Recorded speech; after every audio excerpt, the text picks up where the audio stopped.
Are you going through the resources, or do you know the resources? Yeah. Me and Cuddy talk about that a whole lot. Because outside of him being my DJ, Cuddy also my manager. But look at Cuddy's a manager. I didn't know he managed. Yep. That means he got deep pockets. I need a manager too. I'm over here breaking news like TMZ.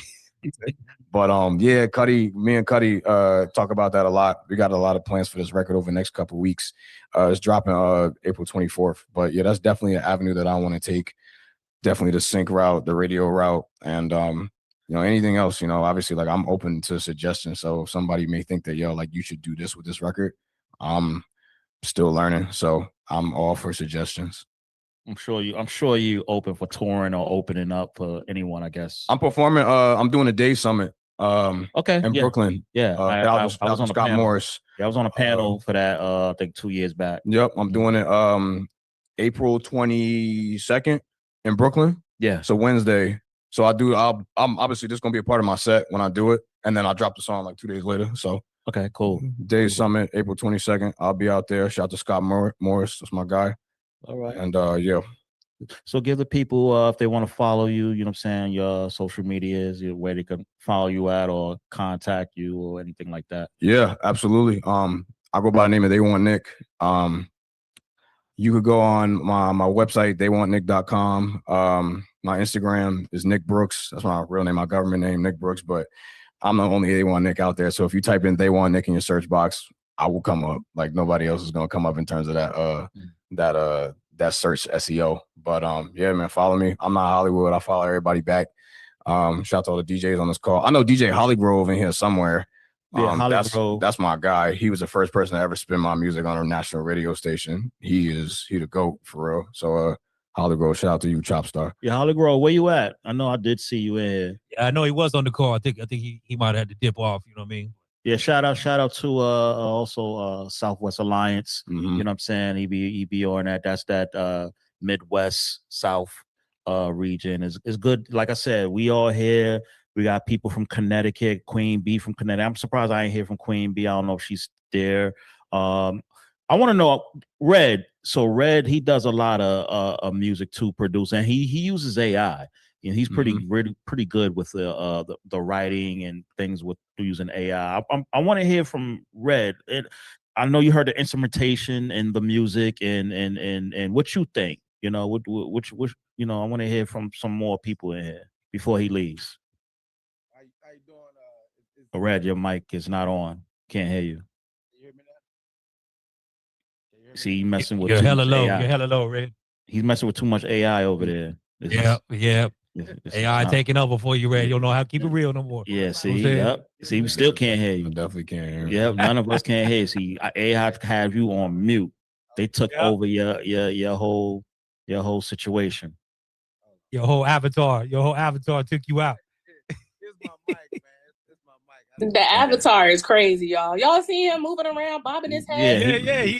He talk with. No, we can't hear you. They got you on mute. The Matrix got you. DWI plug there. You want me to pretend to be him real quick? Oh man! I guess you missed your chance. I'm doing it. Yo, Ray, where the joy? You failed. No, my man. We got Queen Bee. Yeah, there you go. There you go. I'm weak, bro. You failed. Is that supposed to be for me? No. That was for Red. Big Red. Jump through the screen. Yeah. Chill out. That's too much. Antonio. I want to hear the Big Red impression again, though, Brett. That shit was funny. Go ahead, let's hear it again. Let's hear the Big Red. I think Antonio. What's up, Big Dog? Big Red coming in, from Dallas, Texas. I'm feeling that song, dog. I'm feeling that song. Yeah, we got Antonio. Antonio, you raising your hand? Your mic is up. Can you turn your screen to the? Yeah, can you hear me? Yeah, we can hear you. Yeah, we can hear you. We can't hear Red. At least we can hear you. I guess you're not messing with the AI, You know what? I am messing with the AI, but not on my phone. You know what I mean? Okay. Don't let them hack your phone. They hacked his whole system. That's why I can't. Yeah. We You utilize want to ask a question? No, I don't want to ask a question, but I appreciate the music. I think the music, that particular song, I think that's like a joint that you like pitch in Europe. Like you just need one European country to fuck with that heavy. And then when you come back and bounce it off college radio, you're gonna have a fan base that's a little stronger than just like, your American fan base. So like I would look at your numbers. I would look at your numbers and just kind of see what country out of town, out of the country, because like with UK, you only need 10,000 downloads to chart on the top 100. As soon as you chart, all them other countries are gonna see you and build your kind of your following, because that's kind of like a young J. Cole, Elzai type feeling record. You know what I'm saying? It's not commercial, but it's like on the fence. You know what I mean? And so that's like what I call a life record. This is like college transition. This is the type of joint that sticks to your ribs, if you know what I'm saying. And it might not really be traditional radio, but if you rent it European or UK or Germany or Bosnia or something like that, you probably get a lot more bang for your buck marketing wise. Okay, bet. Yeah, I don't know how I would even go about doing that. Me and Cuddy gonna have to rap about that. I've never even thought about marketing over there other than like Spotify playlisting. Yeah, Google wise, ROI return overseas in any country is always going to be like 3-to-1 per penny, right? So you're always going to get more. But they're just like there's PR agencies and Digiwaxx here, there's agencies in those countries as well that do the same thing that some of the people in here do, and DJs. And like Europe is underutilized in terms of when you have a record like this that's not traditional radio, but it's Facts. kind of on the fringe. You feel me? So milehighfm.com. I'll run it tomorrow on noon Mountain Standard Time. We'll try it out. I appreciate that, bro. Thank you. Any advice, just hit me. I'm all ears. We got Queen B, hand raise. Queen What's B, up, Swerve? What's up? What's what's going on? I like the song. Like I said, I was just thinking it's more giving me like a rock star vibes. Oh, Like don't tell me that. Stadium, for the stadium. So yeah, dope song. Certainly send that to me. And I'd love to get an interview with you. So You just made my whole week. You have no idea how big that battery you just put in my back was. I was lacking confidence coming in here today. all right, well, keep going. I appreciate that. Thank you so much. You're welcome. All right, Big Red, you still got your hand up. You want to give it a try again? Yeah. Is mic working? Oh, I guess not. oh damn. Oh, Big Red. Yeah. Oh, Now I gotta come back here, man. now he what the I kind think of you hear it. yo? He got It's the super low. Yeah. No, Y'all got me in tears over here, man. Let Big Red redeem himself, dog. Come on, Big Red. You got the full mic throat. Wait. His mic wait. ain't working. Wait, you know what's funny? So usually Quantum has the problem with the mic situation, but today just ain't the day for Big Red. His mic is messed up. I ain't had a problem in years, in months. Hey, just tell him to Put his question in the chat. I'll be And checking for I will speak for Big Red. I will do the impersonation. Just put the question in the chat, Big Red. Shout out to Tash Yeah, in the there you building. go. Tash just pulled up. Big up. CL, you got. shout out I to forgot you was Legend there. Cash in the building. Yeah, we're gonna about to wrap. CL, did you have anything for Nick to say? No, not really. I thought what was said was really dope. Thanks, Antonio gave a really good take on it. All these records, you really have to just give it your all when it comes to promotion. Start with your own list of DJs and radio people and people that's in influence, and then push out from there. I never thought about the UK angle. I thought that was actually pretty unique advice to try that as well. But at the end of the day, it's about the push and really getting it out of there. So I'm hoping you got a video plan for it. I'm hoping you're thinking about doing some clipping for it, finding giving it to creators to make clips out of it and sort of let it go viral there. Definitely the DJ is going to be a key part. And then I know streaming is still important, but ultimately trying to push it there as well. But it's really up to you and your efforts. Yeah, I appreciate that. So, yeah, it was crazy. Me and Cuddy was talking about it, man. I was trying to get you this record like a month ago, but you and I kept missing each other. I was like, "Oh, can we play for CL next week?" He's like, "Oh, he out of town." And then you came back the next week. Then I was out of town. Then you came back. We was both out of town. But I'm glad you got to hear it, man, because I've been trying. I wanted you to get your feedback on it for a while now. I'm definitely I'm gonna try to hit a home run with this one, man. Obviously, we got to figure out a plan in terms of what I'm gonna do specifically, but I'm gonna try to hit a home run with this one. I think this is the one that could really be the grand slam record. No doubt. All right. Thank you for coming through, man. And you know what I'm saying? Yeah, brother. Let's stay in contact. But yo, new music Yo, I had a Wednesday, y'all.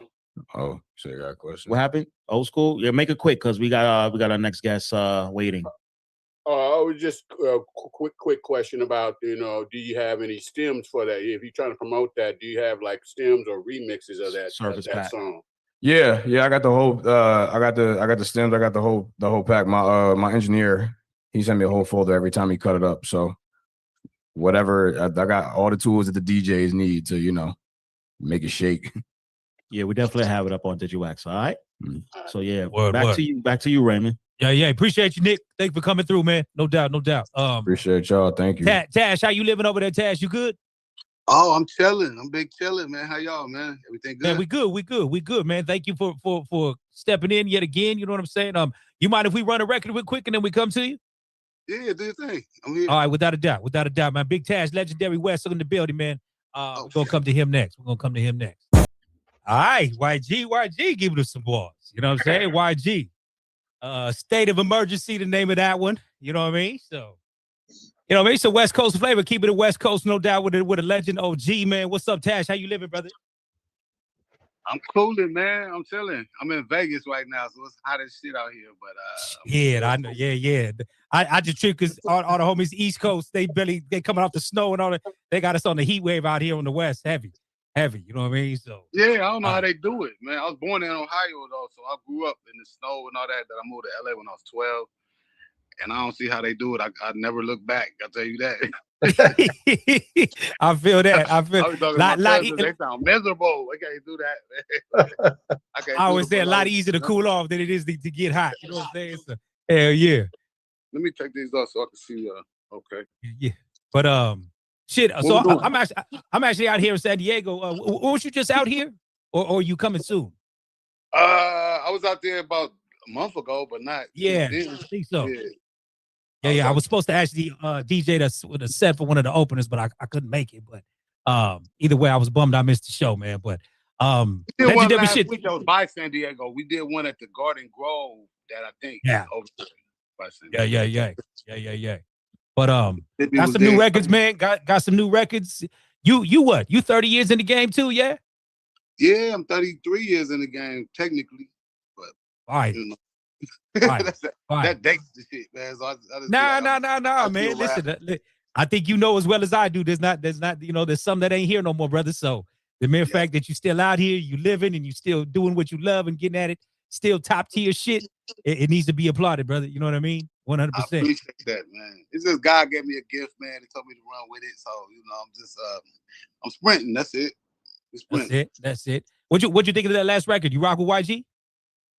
Yeah, because we, some LA shit, so I could relate to what he was saying per se. You know what I'm saying? It was dope though. I like that record. Yeah. Who you think of the newer generation that you kind of that's caught your ears? You asked me too quick. Who caught my ears? Yeah, like of new era rappers. Who kind of who's got your ear? I bumped this. I ain't really new no more though. But like I like this dude name is ESTG. Oh yeah. He like from somewhere, but he. I think he's out of Louisville too. He's out of Louisville. ESTG. Oh, that was Louisville. Yeah. Oh, okay, dig it. Yeah, I like his stuff. I'll be bumping all kind of shit. You also have me DJ one day. You gonna hear all kind of shit. I'll be like in the B-sides of records. You know what I'm saying? Hell yeah. Radio and all that. That's cool, but I'll be digging like a DJ when I'm bumping. I listen to all kinds of stuff at one point. Yeah, they keep saying right now at this point, man, like the veterans is really still shutting shit down in this rap shit. And again, I just want to give you your flowers too, because Because like we had Exhibit on not too long ago. Like I look at you two like just real MC shit beyond just like rap shit. Like y'all motherfuckers, when you get a mic, you tear that shit up. You know what I mean? Which is I kind of feel like a lost skill a little bit today. Like people have gone away from MC shit, and I'm just curious for yourself, like, because you know we think of Raz, of course. You know what I'm saying? Like your name is one of the ones that I definitely include, and especially on some West Coast shit of like, you know. Shout out to Raz. I did one with him last night and everything. So shout out to Raz. Oh, y'all just cut a song last night? Yeah, well, he in a different city, he in New York or somewhere, but they sent us both the track, and it's but you know, matter of fact, it's Prince Paul, with De La Soul and Jungle Brothers and all kind of. He got his own shit, but Prince Paul did. Fire, hell yeah. But what's the latest and the greatest, man? What's going on for the top of 26? We in March now. How's the top of the year been treating you, bro? Oh man, it's cool, man. We put out that record a couple days ago and everything, so everything just went up in the last couple of days. But before that, man, we was like how do I say this? I put together a team. We call it Liquid Frame. So we got you know, it's too many people to name and everything, but we got creators, we got AI people, we got super producers. Like everything that we doing, like one of the producers for the, I don't know if y'all played it yet, but Attention is a Drug, he's on here, C4. But all we did was just got organized, man, came together, like minds going the same way. So you know, we linked up with will.i.am, shot this video we got coming called it's actually Attention is a Drug, the remix.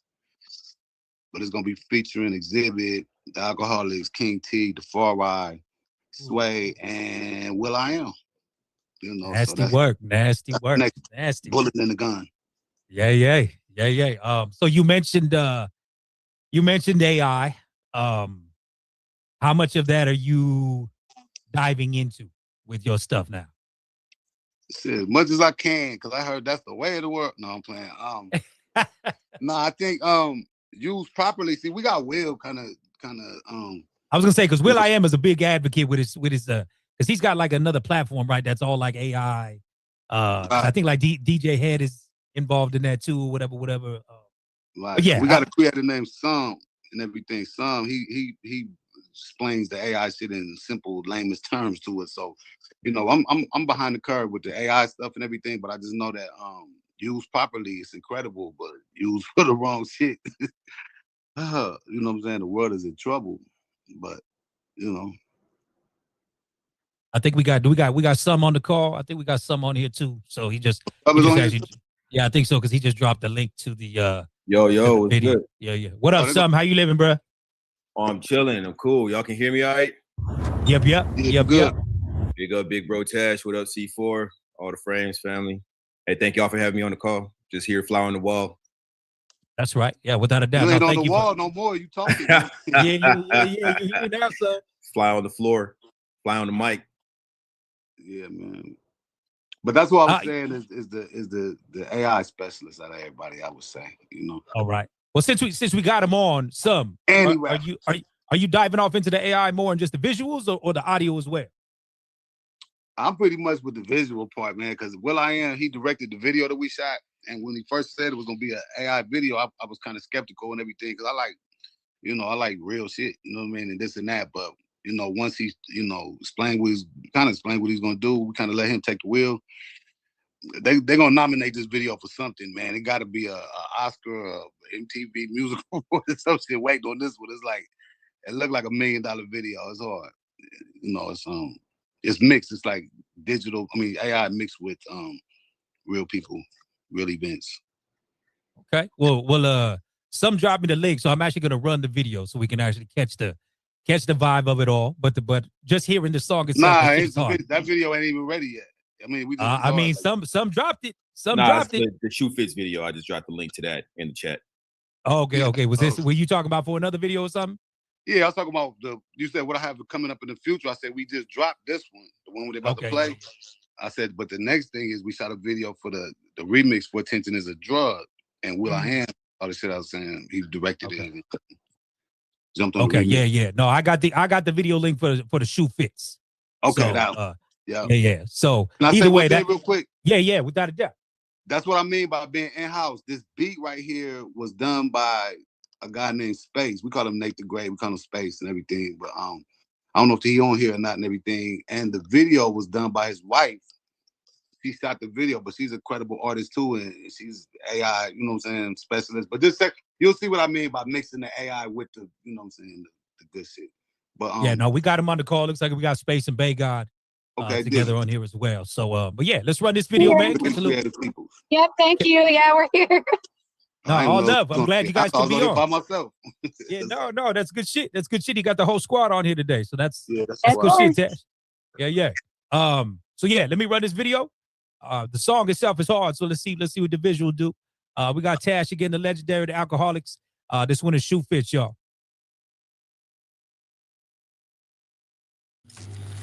Involved, so good shit though. No, that song is super hard. Appreciate you, man. Appreciate everybody on here for lending us your ears. You know, and the eyes. It's hard to make West Coast hip hop authentic, West Coast hip hop from our generation because, you know, off top, if you ain't coming from certain cards in LA, if you ain't under Dr. Dre card or NWA card or, you know, certain people, Cube, whoever it is, you got to come up with like 5 rappers, and we took the long road to get here. You know what I'm saying?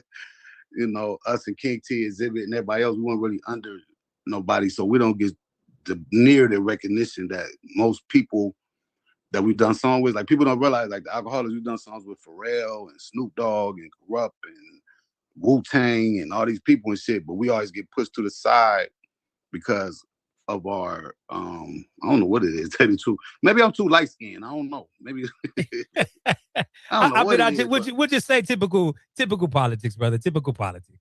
You know what I mean? Excuse my language. I'm sorry. This no, you good. 100%. But what I'm saying is, I'm not bitching and complaining. I'm just saying everybody complains about the state of hip hop right now. And y'all, all the DJs on here that's on here, I don't know how it works no more. It was payola for a minute, then it was everybody trying to keep it real, and then it was, you know, everything. But I'm just saying, right now is the time to strike, man. We want this hip hop shit that we started, and you know, I've been rapping since.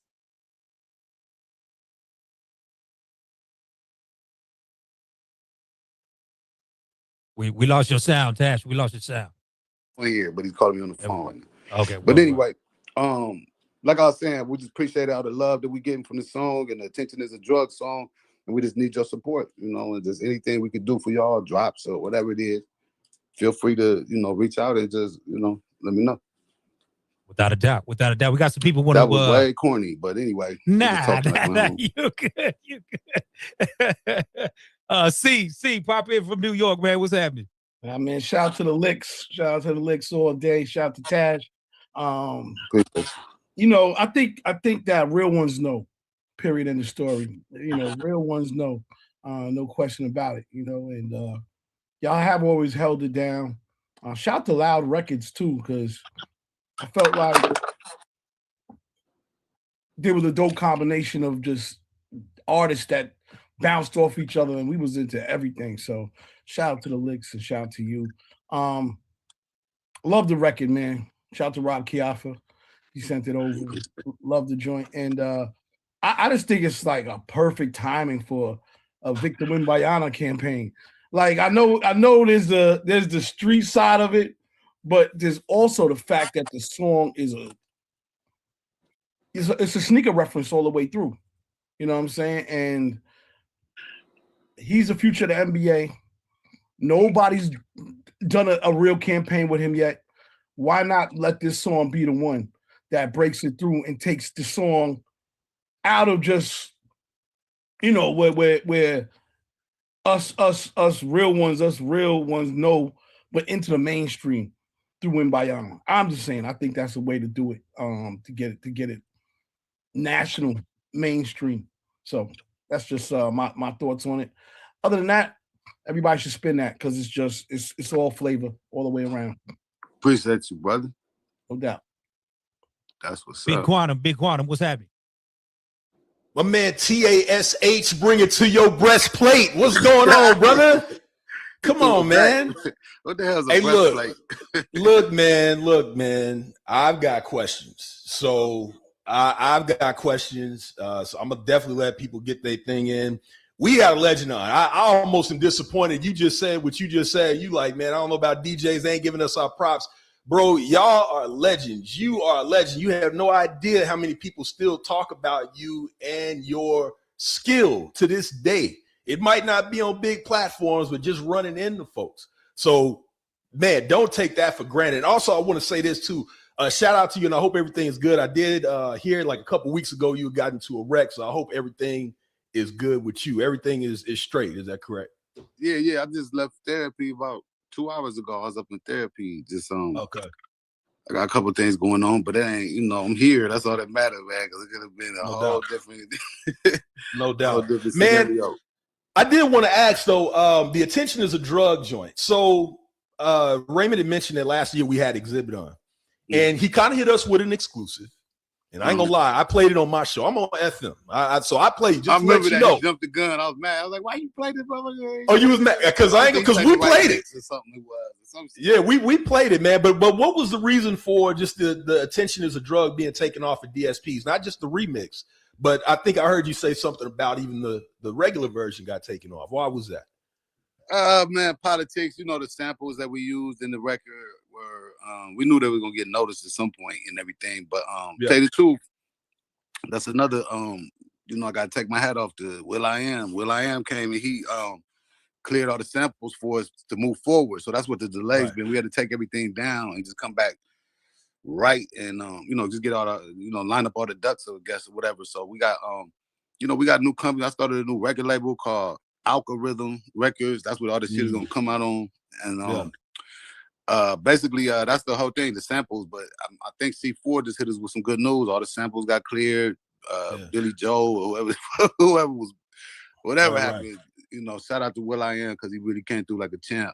And that's really who's really believing in this record, to tell you the truth, So I look forward to hearing some will.i.am. Will he be producing on this new record as well?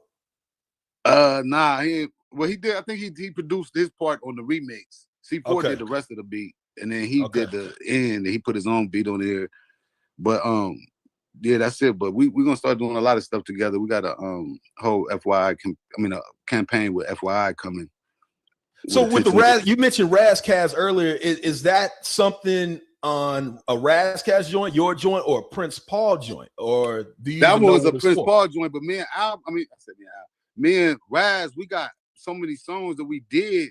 I get tired of doing songs for Raz because we do a song and he'll be like, "Yeah, I'm gonna put it out," and then I got songs we did 8 years ago. Yeah, no doubt. The light of day, but people are asking me, we're gonna start with this tour, this Razkaz tour. Okay. And then everybody want a Razkaz album, but we got a lot of movement. We got a lot of shit on our plate. I'm coming with my album. I'm trying to get the licks cooked in one room at one time to do an Alcoholics album. Exhibit came with a concept that I'm gonna use to do a whole nother album. Then we have a collective and everything. We started this group. It's a trip because we all started in 1993, kind of together because we was on the underground circuit. But it's actually Far Side, the Souls of Mischief, and the Alcoholics. Man, we're on an album and we touring and we're gonna hit the end of this year like a comet. It's funny you say that because one of the shows, and I was too young, I missed it. It was right here. I'm in Houston, and it was at the arena right over here by NRG. But it was a show. It was Tribe, De La, Souls of Mischief. I believe you guys. We was on that tour. And that I hate that I was too young to miss that, but that is a legendary tour that is always talked about. I'll send you the videotape. No worries, man. Oh, man, don't do that, man. Don't make that promise, Tash. Don't make that promise, Tash, because I will hold on to you. Tour. That's why I think yes. That's how things come 360 because we even got Q-Tip on the remix. Right. And Q-Tip, he don't do shit for nobody, but I had to say, man, like you are a big. Matter of fact, Q-Tip was was it Q-Tip? One of the people they really fought for us to be on that tour, and I don't know if it was Fife, Q-Tip, I don't remember who it was specifically, but we've been brothers ever since, and that was our first major tour, and I was 93.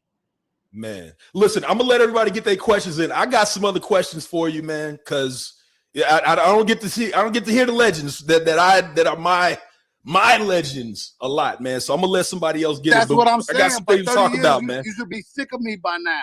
No, man. No. I ain't got a chance to speak to you, Tash. Never that. D Skills, what's happening out there? Yo, man. Tash, man. Like, I've been a fan of y'all since y'all came out, man, in '93, man. Like, Alcoholics, man. Y'all were like Far Side and Tribe Called Quest and De La Soul all in one. Wow, appreciate that. Yeah, but I like the new single, man. I like how you flip that Gangstar Take It Personal joint. I like the new single, man. And like Raymond said, man, OGs is making a comeback, man. The veterans making a comeback. Yeah, I'm seeing that. I'm looking up, seeing all my peers everywhere. So I'm just Right. I'm trying to slip through the cracks. I got one question, man. Like, what's up, bro? Like the Alcoholics, man. Hip hop junkies, man. Like, did y'all get the clearance from Marley Marl to sample that? Cause I love that record, man. With ODB. Yeah, that sample right there. Yeah, it was a trip. I'm gonna tell you about that record. I'm gonna tell you what happened. E Swift saw it was a videotape. They used to do Rap City, right? Yeah. And I don't know if that was the intro to Rap. No, it was the intro to Symphony. The Symphony thing. So E Swift, when he sampled the first time, he sampled it off of the VHS. So when we first did it, and he played the beat, we was like, it sounds dope, but man, that shit sounds shitty, dude. We can't use that. It was like hissing and crackling from the VHS, and it was like terrible quality. So he couldn't do nothing with it because it wasn't no technology to really fix it back then. So we just sat on it. And then one day we was at some rap convention. I don't know which one it was, but Swift seen Marley Marl. He was like, hey, they got Marley Marl right there. And we went to Marley Marl and we just told him who he was, and he talked to Swift and everything. The next thing you know, he sent us the actual reel. Remember them big old reels? Like the big the reel, 12-inch. He sent that motherfucker from New York all the way to LA. It was the original reel from the Symphony video. Wow. So that's what Swift ended up using. And I don't know what happened. We just gave him his points. He didn't want nothing to use it. And we didn't give him no advance or nothing. He was just happy we brought it back, I guess. Yeah, but I just want to say, man, shout out to you, J-Roll, and E Swift, Alcoholics, man. I can't wait for some stuff that you're doing, and I hope we get some new Alcoholic stuff. And yeah, that's coming too, man. I spoke to Exhibit on here last year. Like, he was real cool. Yeah, Exhibit, he got an album out too, Kingmaker too. We all family, man. That's why I always say, if it wasn't for y'all and King T, man, it wouldn't be no Exhibit. You can't really say that, but we healthy. We know what we did, and we don't know what would have happened if we never came in the picture. All we know is what really happened. You know what I'm saying? So right. He always humbly appreciate what everybody did for getting to where he's at. We got a lot of stuff coming up too, because Exhibit good people's, man. So we gonna utilize. Yeah, he's one of my favorites too. Yeah. Shout out to King T too, man. OG. Yeah, he around. Take her around. I'll tell him stuff with her. All right. Stay up. All right, bro. Thank you very much. All right. Peace. Mr. Manny Faces. Mr. Manny Faces. Tash, what up, bro? What's up, Manny Faces? What's happening, brother? Man, I'm chilling, man, bro. First of all, the DJs is messing with you, man. We've been messing with you for a long time. Strong Side Throwdown, Strong Side Radio. You feel me? We done had your artists, you know what I'm saying? And you on the calls, you know what I'm saying? So we're definitely fucking with you. Appreciate it, man. That's what I love to hear. See, if I never would have heard you say that, I wouldn't know. Hey, man, listen. I listen to certain radio, but I don't be hearing it. Hey, bro, listen. We got you. You know what I'm saying? We got you spinning. We had your artist spinning on Strong Side Radio. You feel me? Junior Boy. Yep. Yes, Junior Boy. Yes, sir. Cold boy. You feel me? So we definitely mess with you. That song is hot, bro. That song to me, I love it. Appreciate man. I love. Where you saying this from? What city are you in? I'm in Naptown, man, Indianapolis, Indiana, bro. I'm in the Midwest. Okay, dope. I was just curious. Midwest, bro. So we definitely support you, bro. You know what I mean? Appreciate it, I've been man. with y'all, man, for a long time, man. And that tour that y'all finna do, or whatever y'all finna do with social media, bro. Hey, listen, let me know what's going on, man. I gotta pull up. Got to do it. We coming in. Man, that's gonna be hot. That's gonna be hot, man. But definitely, man, bro. I'm glad you on here, man. I'm glad, man, that you're working. You feel me? Still doing your thing. You feel me? showing these young cats, man, like, yo, man, y'all not taking nothing away from us. You feel me? We still got it. You feel me? Yeah, man, it's in me, not on me. I tell you that, man. I'm telling you, man. I'm telling you, I love it, man. So definitely very appreciative of you, bro. So, man, keep doing your thing, bro, and we definitely gonna be spinning you, bro. Bless. And another thing too, any DJs that's on here, man, if y'all follow me on Instagram, leave me a DM on Instagram and tell me what you want me to leave the drop for. And then on top of that, I'll send you a DJ pack. I got a DJ pack. It has an instrumental. It got the acapella. It got the radio version. It got the real version. It got a bunch of shit. But I'll send you the DJ pack too, because I don't have time to get everybody's individually. So just hit me on my DM and I got you. I'll drop y'all a drop. I'll be in the studio tomorrow. Let's go. Appreciate it. Yeah, I can drop the DJ pack in the chat here for us too, Tash. But I think one of your reps of the team said for best to reach out to your website. The website for the drop. So we'll make sure we put all that. But is my website if y'all want to check that out. Clothes and all kind of stuff up there. So Tash, I gotta say, from the video, man, you looking good. G, what's the regimen like now as the elder statesman? You know what I'm saying? What we doing? How we staying in shape? Well, first of all, I recommend y'all to stop drinking like I was. that would be the starter. But then, I think my life, I live an active life, and I really changed my diet. Like as far as I did stop drinking 6 years ago, so that no more 40 ounces and Hennessy and all that shit. So other than that, man, I try to eat like a 50-year-old. You know what I'm saying? I don't like a lot of fast food and this and that. I like my vegetables. I don't know, man. You hit me too quick with that question, man. Either way, no, much respect, man. But much respect, you know what I mean? Because the life of an artist, man, you know what I mean? On the road, all this, all that, you know what I mean? Like it's, you got a lot of vices, you feel me? So it's easy to get caught up in, again, for most. What you mean vices, man? Well, you know what I'm saying? Everything is out there for the taking, you feel me? So Big Red, you got your mic working now, brother? I should be good. How about there now? we go. There we go. That's what was happening when I first jumped on. They was like, oh man, Big Red. They was like, we feel sorry for Big Red. I wasn't gonna say nothing at first. I was like, till they fix Big Red, I ain't getting on here. Hey, I appreciate that. What's up, Big Red? Hey man, I'm DJ. By the way, thank you for doing my impersonation on there, Brittany. That was amazing. That was amazing. But I'm DJ Big Red out of Dallas, Texas, man. And I just want something I want to share. Quantum, check this out, man. Y'all came through. I was at TSU in '96, right? Y'all came through, and I still have this, man. Man, it's blended with the black screen.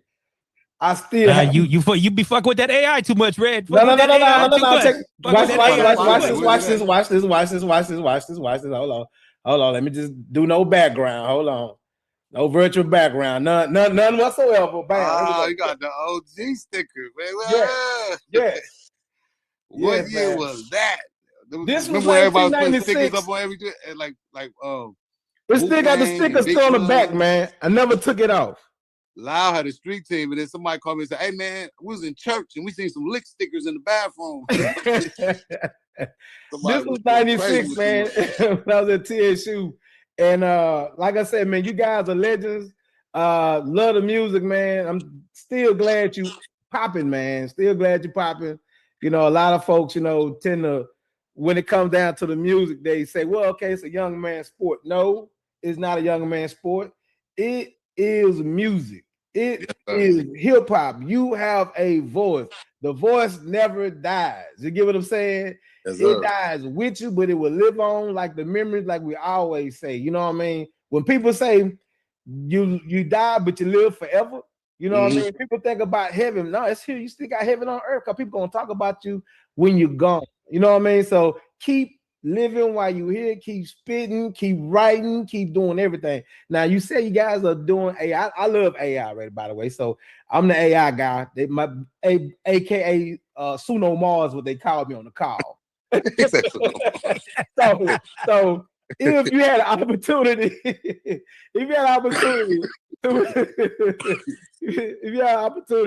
to put anybody to get in the room with any artist, to work on an ultimate track, who would you put in that room and work on it?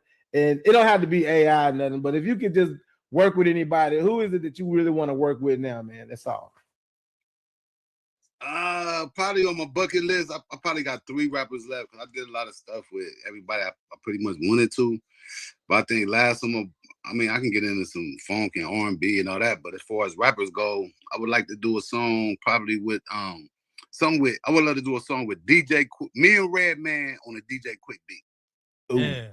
That'll be my bucket list. Yes. I'll probably quit. Yeah. That's fine. That's it. I can't do no more. That's fine.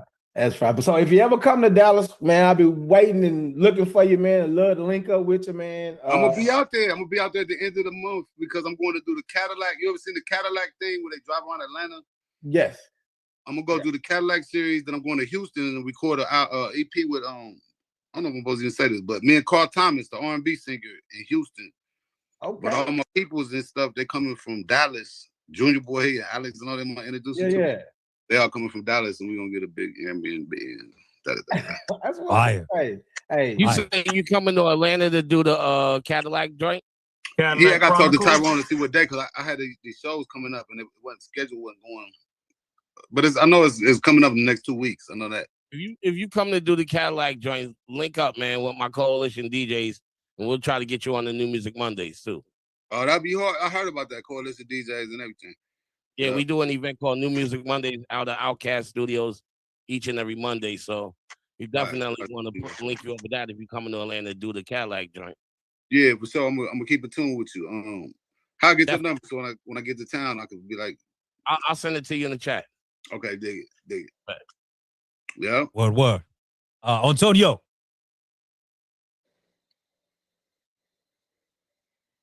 Yo, peace. What's up, y'all? What's cracking? What it do, my guy? What's up, man? Denver, Colorado. I know I'm gonna see you next year when the Broncos win the Super Bowl. You saw we just got Waddle today. I know it's going down, baby. Tell them. They always trip. I'm from LA, but I'm like the biggest Bronco fan, and I go to the games. And my LA people hate. I just launched a new magazine, Color Coded Mag. So when you in Denver next, let me know. I'm gonna link up, get an interview. That song gives me that '90s Busta put your hands where my eyes can see vibe, man. Like it's like moving, but it's still funky, like and West Coast. I'm gonna rock it. I'm gonna play it tomorrow on milehighfm.com at noon Mountain Standard Time for sure. I appreciate that, man. Thanks for the love, man.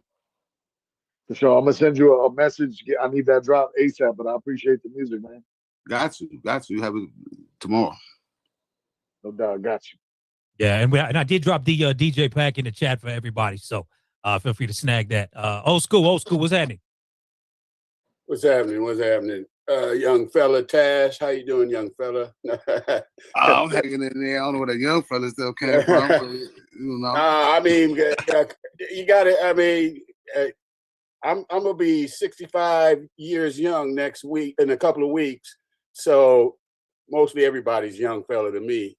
Oh, okay, too, man. I'm trying to be like you, 65. And so I'm gonna be 65 years young, not 65 years old. Right, that's how I look at it. Because if I died when I was 65, they'd be like, "Damn, he died kind of young, man. 65 is not that old to be dying, you know." But everybody's always considering it old for everything else. No, life still goes on, and you proving that, you know, you still kicking it out there with, you know, with the lyrics and that jam right there is keeping in par with all the other stuff you've done. Everything that Alcoholics done has been dope, in my opinion. And you kind of underrated yourself when you were saying that people don't know about the Alcoholics. When they, I wasn't complaining. I don't ladies loved Alcoholics. Everybody loves Alcoholics. Nah, I'm very blessed with the whole alcoholic career and everything. It's just that a lot of people, they just say I'm underrated a lot, and it just gets them. You are underrated. Definitely underrated. Yeah, and I got a TV show coming called Underrated too. The shameless plug, but anyway, what I meant was I'm not complaining at all about DJs and this and that. It's just that I get hit with a question when they see you on. You know, we got videos with Pharrell, with Snoop, with da. I hear when they mention West Coast hip hop, they always say Dr. Dre. They always say Ice Cube. They always say DJ Quick. They always say Corrupt. They always say Exhibit.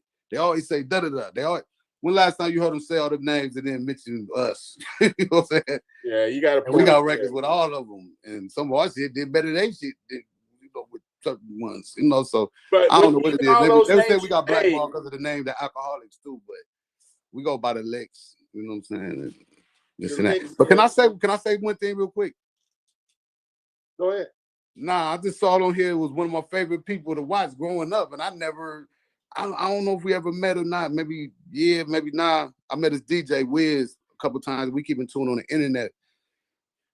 But I see my boy from Kid and Play on here. Chris. Oh yeah, that's Chris. Chris I thought I did, then it swiped off, and I ain't see nobody. So I was just making sure if so, then look at him you too. know Yeah, that, that's man. Chris Reed from Kid and Play. Yeah. Yeah, see, I didn't even know he was on here, but I'm just saying I'm a fan, man. Like, you know, shout it out to the legends. See how we do, Tash? See, yeah, I didn't know got he was on here. I'd have been said something. That's how we roll at the Digiwaxx and shit. But I just appreciate your music. That's all I wanted to say. And you know, keep it moving. You know, you're still young. You still got your health and everything like that. You know, I'm glad that you don't drink alcohol. I've been off of alcohol I haven't drank in a year, more than a year, and I feel better than I ever felt. You know, exactly. So you can't, you know, don't let alcohol be a crutch. You know, you don't get your liquid courage. Don't get your courage from liquids. You know, get your courage from your own heart. And that's how everybody should be. But you know, I'm just preaching now. But anyway, thanks for being on the call. Hey, I appreciate you back, man. Appreciate it. Mike Lee, what you got? Oh yeah, what's going on? Yeah, bro. Yeah, I definitely like the record, bro. We gonna rock with it. But yeah, bro, Alex and Junior Boy, those my people. I was just with them on Monday. Oh, you well? I talked to Alex last night. Yeah, I mean, he let me hear some new. Let me hear a new couple of records y'all got. All that, yeah. Yeah, we in our own little lane, man. We trying to keep the what you call this shit, the aesthetics, the quality level, of the 90s, you know what I'm saying? The general feel of it, but just update it because it's 2026, so we can't go backwards to that shit. So we gotta, you know, evolve, but still keep the you know, the core of the music there, you know. Like these songs, we don't really think about these songs, and that's how we did it. All the Alcoholics, I don't think we ever thought about a concept for a song and nothing like that. It's like whatever comes organically, you record it, and that's how it comes out, you know. And we stuck to that formula for the last 35 years. Hey Tash, man, you know, just going back to, you know, when you're talking about being recognized, I'm gonna tell you, I didn't know this till this past weekend. But my boy, I was at a little function, and I'm gonna let you kind of tell it. But can you explain to the call the Bow Wow connection? I get so sick of this. You know the Arsenio Hall thing. Yeah. So for people that don't know, Bow Wow was on Arsenio Hall. That was his first. I believe that was his first time being seen. But I'll let you take it from there. Yeah, but everybody always, it's like the other topic is like everybody takes me the wrong way. Like I don't even bring it up and everything. But the bottom line is that Bow Wow's from Columbus, Ohio. Like I was telling y'all, I was born in Columbus, Ohio, and I moved to LA when I was 12. So one summer, you know, after I've been in LA forever and everything, I went back to Ohio, and me and E Swift used to make these demo tapes, and you know, we make them in California. And then I'll take them back to Ohio and sell them or give them to my friends or whatever. But I had this rap on the demo tape. And yeah, all kinds of cussing and all kinds of N-words and all this stuff in it and everything. Yeah. But anyway, I guess one of his people used to bump my tape and everything. And I guess the Bow Wow was like 5 years old. Well, however years old he was when he was on Arsenio Hall. He's probably 8 or something like that. Probably whatever. But we ended up watching Arsenio Hall one night, never met Bow Wow or his people or none of that. And the rap that you hear, the little 8-year-old come out when Snoop brought him out when he had on the Miami Dolphins shit. Right. That was a rap off my mixtape. You know what I'm saying? Me and E Swift had a demo tape, not a mixtape, but demo tape. Yeah. And basically, I have no clue how this 8-year-old got his hands on my rap, but right. I'm happy for him and everything. But then you know, later down the line, I just tried to let them know, like, you know, like that rap you said when you was 8, and it went left. I talked to his pops, and they thought I was coming for some money or some shit or whatever. Yeah. Like his pops, like, when he cussed me out, and I was drunk back then, so I was yelling. Yeah. Like it went left quick, but anyway. But shout out to Bow Wow. We from Columbus, you know that, and you know I just never met him before. But anyway, I don't dwell on none of that. I just laugh because it was like, damn, what if? I mean, how did he get his hands? Like if you go back and watch it on the videotape, I say style 1, nigga, because I'm da. Going to the first thing he say, you know. Arsenio didn't care. Who am I? But he had 7, 6, or something. They all talking about shooting people and shit before the alcoholics. But I mean, it's stuff like that, Tash, that you want to make sure. I mean, you know, it's a good story to know how long you've been in it, how influential you've been. It's funny, and because I'm a hard out in a second, but I used to be on a show called Late Night Snacks about 20 years ago, and I kid you not, I just happened to be listening to one of the shows we had, and it was with Defari.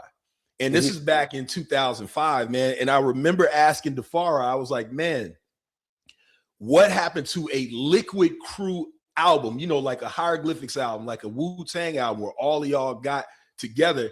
And when you mentioned just a moment ago how, you know, when people bring up names, they don't bring you guys up, or they don't bring you up in Alcoholics.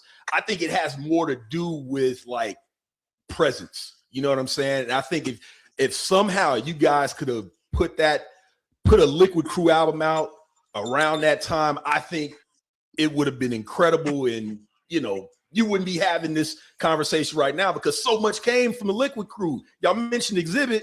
People forget Madlib. Most people don't even realize Madlib comes from that. You know what I'm saying? King T, all that dilated people. So I just want to say, man, it has been, for me, I am hip hopped out.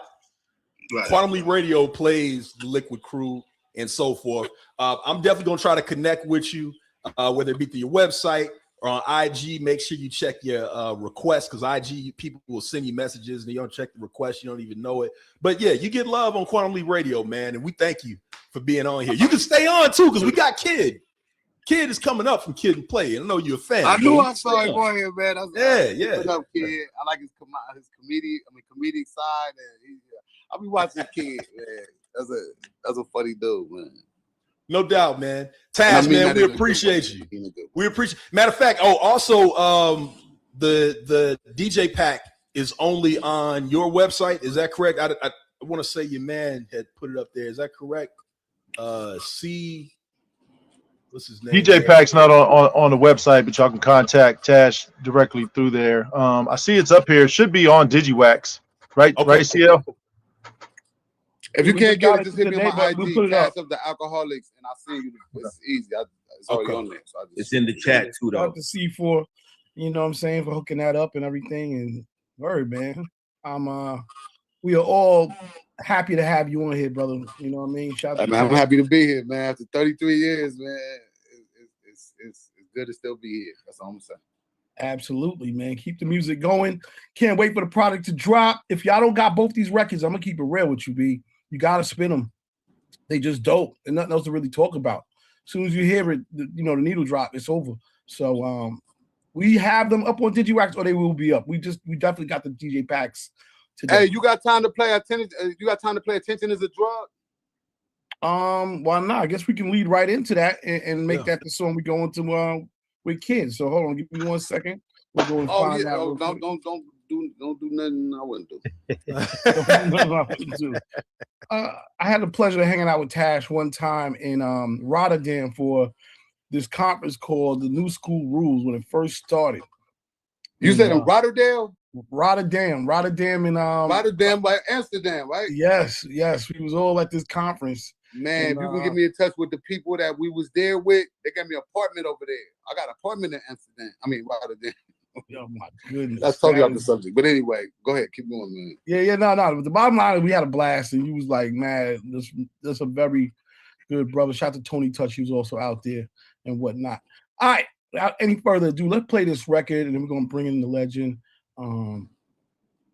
Kid from Kid and Play. Check this one out, y'all.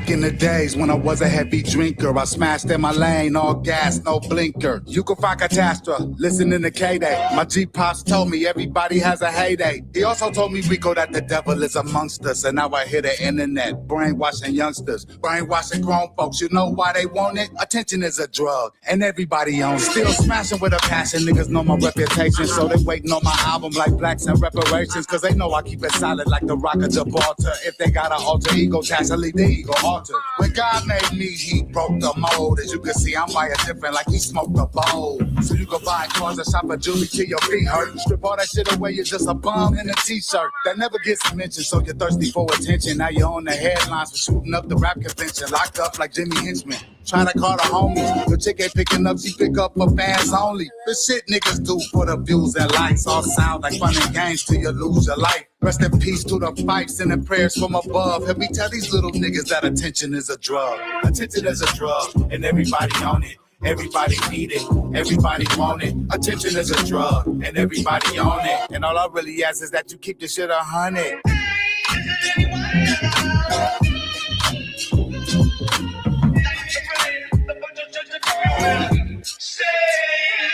So it's hard to maneuver in a world of YouTubers. Monkey see, monkey doers, trying to lure new viewers. Huey Lewis in the news, they want a new drug. They want an ounce of fame, and Instagram is like the plug.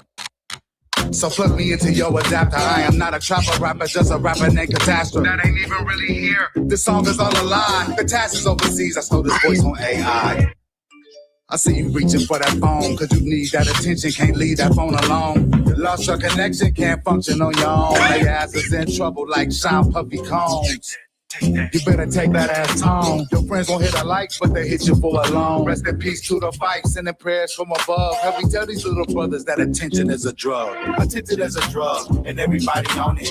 Everybody need it, everybody want it. Attention is a drug, and everybody on it. And all I really ask is that you keep this shit 100.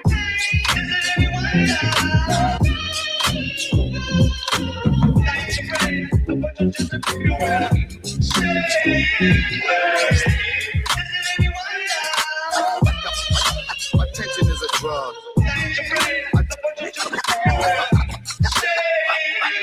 For the likes, comments, shares, repeat.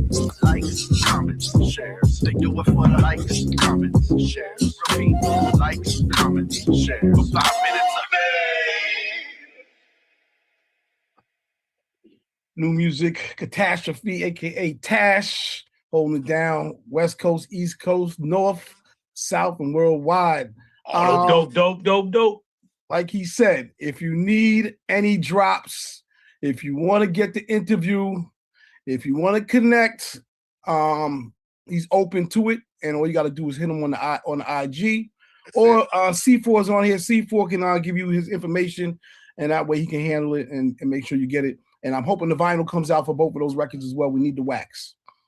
Coming up. It's definitely coming. 2 weeks. I don't know. Shout out to Kid in the building. Kid, what you thought? Kid, wait, you're on mute, my brother. Kid, you on mute, my brother.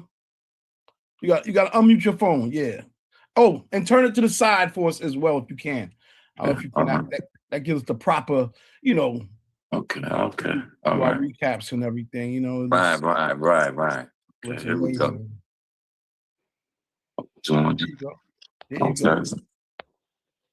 All right, here we go. All right, hold up. We're gonna get it. Yeah, I mean, I've been a big fan of the licks for a very long time. Shout to Tash. We met back in the days. I'm not sure if you remember, but LA life, Yeah, I'm about to say, man. No. I'm sure we did, but I used to have a little problem back in the days, man. So we all did both. You know what I'm saying? We all did, but no. About you, man. You got a great spirit in hip hop. Hip hop need more kids, and you know what I'm saying. So, but you know what? We on the same. We kind of on the same tip, Tash. You know what I'm saying? And we both can't seem to keep put that mic down, which is a great thing. You know what I mean? We still got things to say. That last joint you played, that shit was dope. It's talking about, just in your own style that you've always had. And I know you hate hearing the term underrated, but you know what I'm saying? Underrated means you know, to those that know, to your peers, that means greatness. You know what I mean? And so, you know what I mean? This is old news to me. You know, Tash flipped the beat. You know, forgive me, I'm not surprised, but you know, it's always dope to hear. So you know we're gonna bump that, and I see you out here. You know, you out here mashing with the DJs. You know, it's but we did this. You know, we did this. We just got to do it digitally now. You know how it goes. It's digital out the trunk. It ain't nothing new. Exactly, man. It's like I tell them, it's in us. No, hold on, go back. Hold up, pause. Hold up. It's in us, not on us. Is that how it go? Yeah. I heard somebody say that. Okay, that's kind of a pause, but never mind. I'll be saying that stuff. But anyway, yeah. I'm off that pause too. I was on it for a minute, but now I'm off it. I'm like, you know what? Whatever. But no, I know what you're saying. I seen you when y'all do the routine of the show, when y'all be battling and shit. I just saw that last night. Yeah. I had no clue you was gonna be on here, but I saw it last night, and I was like, that's the energy right there. Yeah. You know what I'm saying? I killed that nigga. I always killed that nigga. You know what I'm saying? With love. You know what I'm saying? Yeah, I'm about to say I ain't gonna jump in that one. I ain't gonna play the fence. But, Yeah. No, but you know that. Yeah, you know. Look, all we can be is who we are. You know what I mean? We can't jump out with new music right now and not be ourselves. You know what I mean? And that's I think that's what it's all about for us. That would look crazy. If Tash came out, dropped some new shit, and Tash ain't Tash, that's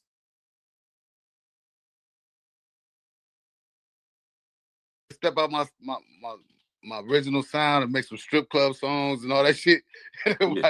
Nobody, they weren't accepting like the music that I'm doing. You know what I mean? I just like we just stick in our own lane and we good. You know? Yeah. I mean, but you know what? It's cool to experiment.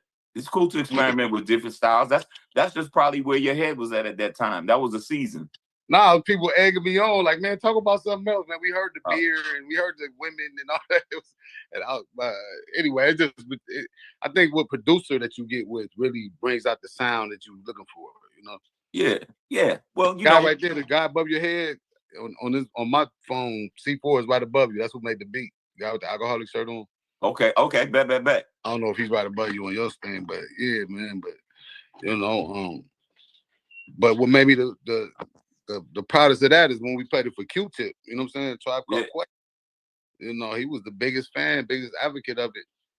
You know, when it came and everything. So we got it validated through that, and we just, you know, we ain't trying to recycle nothing. We just trying to make, you know. Nah, but guess what? It sounds refreshing. You know what I mean?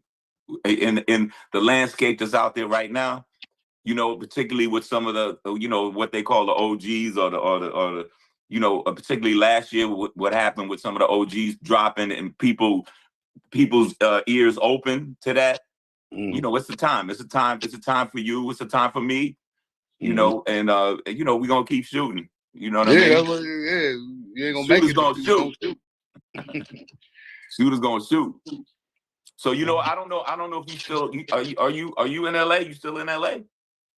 I'm in and out. I got a little spot over there, but my primary is in Vegas now and everything. Okay, bet. But yeah, man, you know what? I mean, I've been in LA for the longest, man. You know what I'm saying?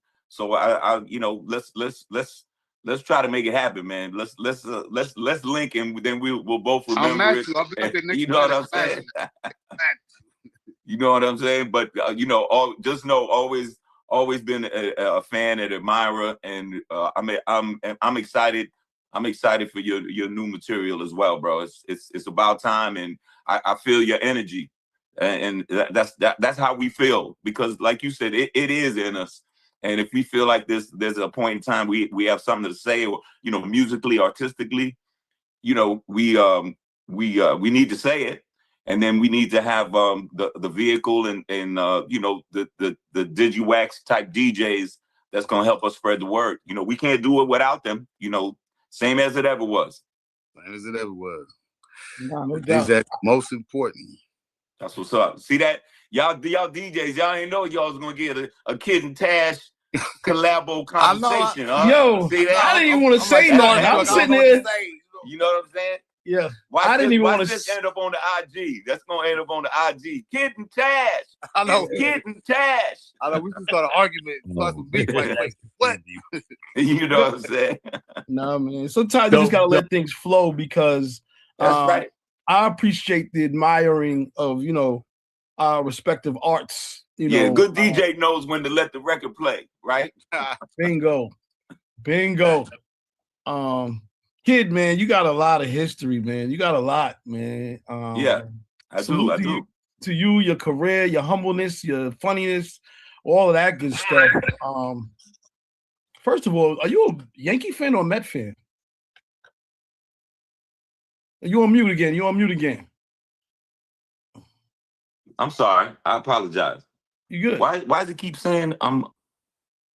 No, I don't know why it's doing that. Just take yourself off mute. Hit that mic. Pause. Okay. There you go. I'm You good. good Okay. Yeah, Yeah, I'm a Met fan. Yeah, I asked because you're born in the Bronx. I was. Raised in Queens. Yeah. But the Yankee hat looks better. I can't lie. You know what I mean? I fashion forward that I am. But I am a Met fan. I was born in Bronx. I grew up in Queens. Queens is where Play and I grew up together. I claim all New York, even though I'm in LA. I've been in LA since '98, but I still claim New York. Who won it? No doubt. I man. claim both coasts. That's what's up. First of all, big up to you and big up to this record. We love the playful side and all of that stuff. But you came a little different on this. Right. Why? Well, I believe you're talking about the new single Tin Man. Available on all platforms. You know what? As Tash and I were talking, veterans in the game love hip hop, and sometimes life demands that you show the world through your art, kind of what you've been through, where you're headed, what your surroundings are, and what you want people to take notice of. So having gone through kind of a personal journey last year into this year, that being a heart transplant, this is the event that kind of precipitated everything. It kind of gave me an opportunity to really kind of take stock of myself and look back over the career that you're referencing, over 30 years with my partner and myself, both collectively and individually, and then just decide, what did I want to do next, or what are some of the things I wanted to get involved in, and just something about the concept of the Tin Man. The Tin Man needing a heart to be rejuvenated, to live his best life, to move forward in a positive way. And I envision myself as the Tin Man, and in this song, just kind of touching on the personal journey I've been through, not real specific, not like, then the doctor came in, I was really scared, and then the heart came out of nowhere. No, we trying to hit it like that. But just kind of the concept of going through some hardship, and that I hope a lot of people can identify with. And I hope lyrically I put that imagery out. That's the first verse. The second verse is kind of shouting out some of these fallen soldiers, and a lot of them that I named were actually friends of mine for a long time, and some of them are gone for different reasons. Some of them are gone by way of the gun. Some by way of health issues, neglected or otherwise, and I couldn't even name all that I wanted to name, in the course of the song, but just kind of wanted to take notice of that as well, and then also too, just touch on the fact that I'm very appreciative that I now have more time because a stranger gave his life for mine. Which is, I don't know that, that everybody can identify with the whole concept of having a heart transplant, but you know, you're literally being given life. And you can't ever forget the fact that in order for you to live, somebody else had to pass away. So, you know, just kind of trying to convey that. And as you said, maybe not in the typical fun, lighthearted way that Kid or Kid and Play is known for, but, you know, this is where I'm at right now, this particular song. There will be other music in the future, but this is the song that I wanted to make right now. And I love hip hop enough, and I respect hip hop enough, and I think the feeling is mutual. Having been around and been doing my thing all these years, that I felt comfortable enough putting that out and saying, "Hey, hey, world, hip hop world, this is what I'm on right now," and I'm very interested in what the hip hop community has to say about it, you know. And I mean, I feel very strongly about it. I wouldn't put it out, wouldn't put my name on it. But yeah, that's kind of where I'm at. A long-winded answer, but yeah, man, I wrote a song about it. Like to hear it, here you go. You know, sometimes I think that's best when your art imitates your life, you know, and what you're going through. And I think hopefully I think people will kind of vibe with it. Absolutely, man. You know, write your now. life. Are you a Yankee fan? I'm a Yankee fan. I ain't gonna hold you. Right, I do like the Mets. I respect the Mets big time. Yeah. Y'all some arrogant motherfuckers, man. Hey, I'm sorry, man. Every year, stop it. Nah, all good. Let's get into the record first. We're gonna come back, man. We got the legendary Kid from Kid and Play in the building. And he's always dropping wisdom. So check this record out.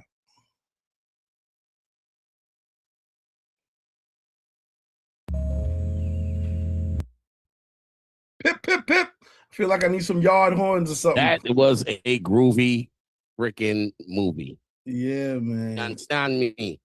Kian done.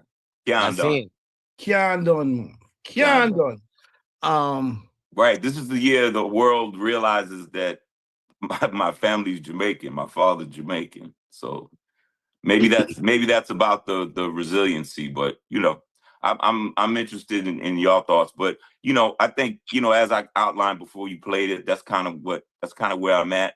Part of what I went through, and part of what hip hop is going through. Not only am I aging, y'all are aging, the DJs are aging, hip hop is aging.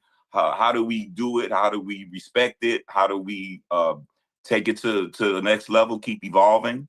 You know, just kind of a retrospective, but optimistic. You know, I'm always optimistic about hip hop. It's always going to refresh itself. It's always going to regenerate, no matter what it's going through. You know, I'm not one of the OG rapper on the lawn. These kids, I'm not like that at all. You know, I fuck. You know what I'm saying, Tash? I fuck with the youngins. The youngins come up to me. They come up to me and play all the time, and they come and they holler at us, and we appreciate it, because they don't have to. You know what I mean? Especially when we're together, playing out somewhere together. You know, we walk by young people and, you know, they'll be like, "Oh man, them niggas is legends." But that's what they say. But by the time it gets to our ears, it sounds like, "Damn, them niggas is old." Hey, what?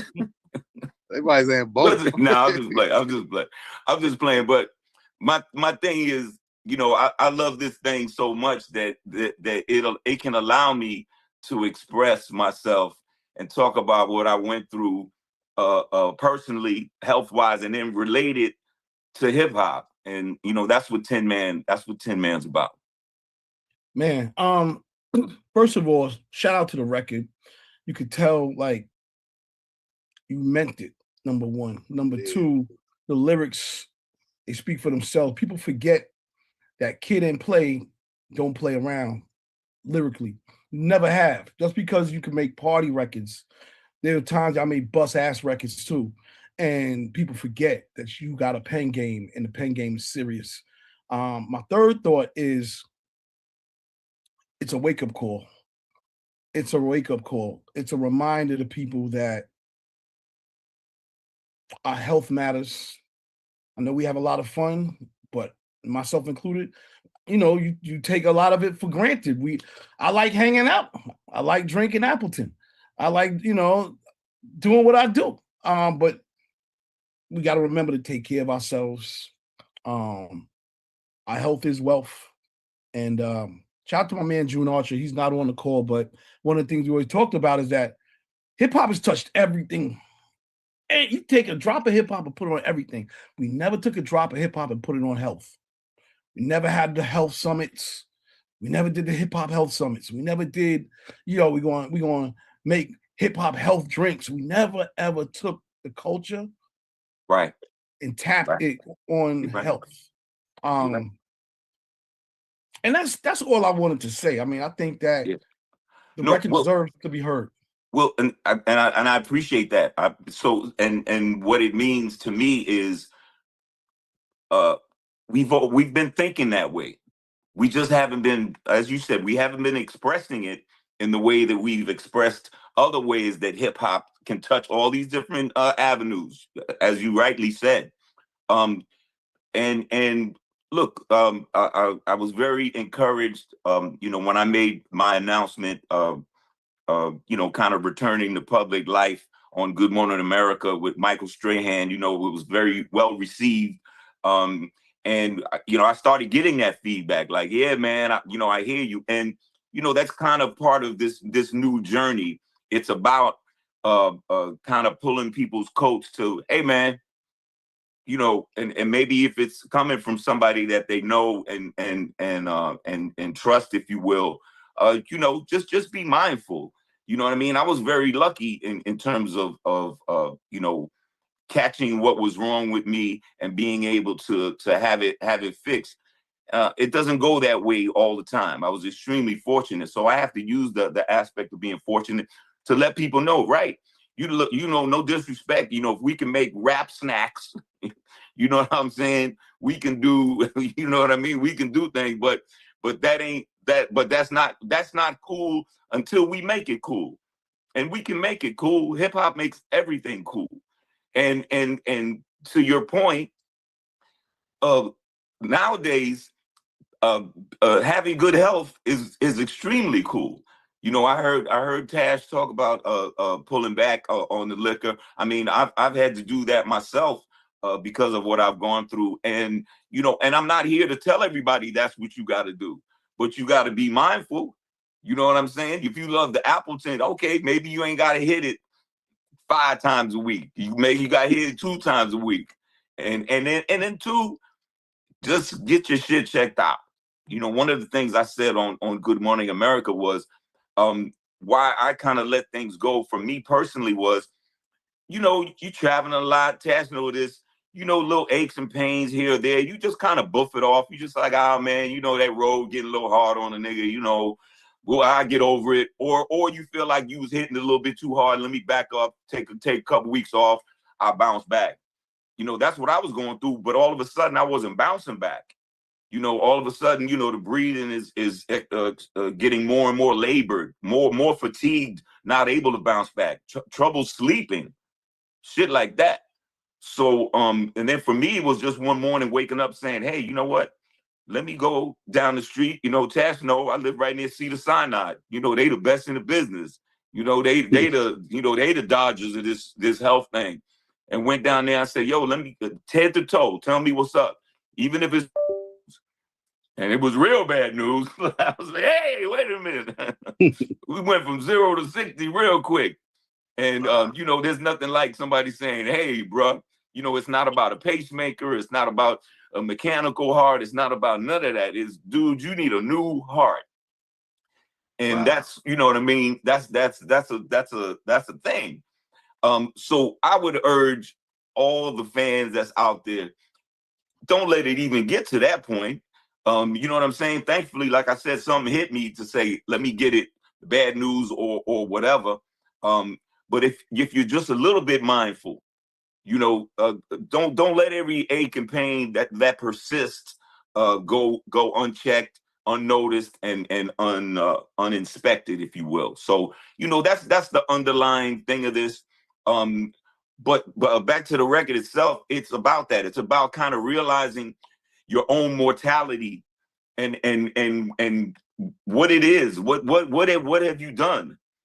You know what I'm saying? When I talk about brain on density, an incomplete legacy, you know, so I have to ask you how you let them fools get past you, because mistakes will probably have you wondering if fame is a gift or a curse.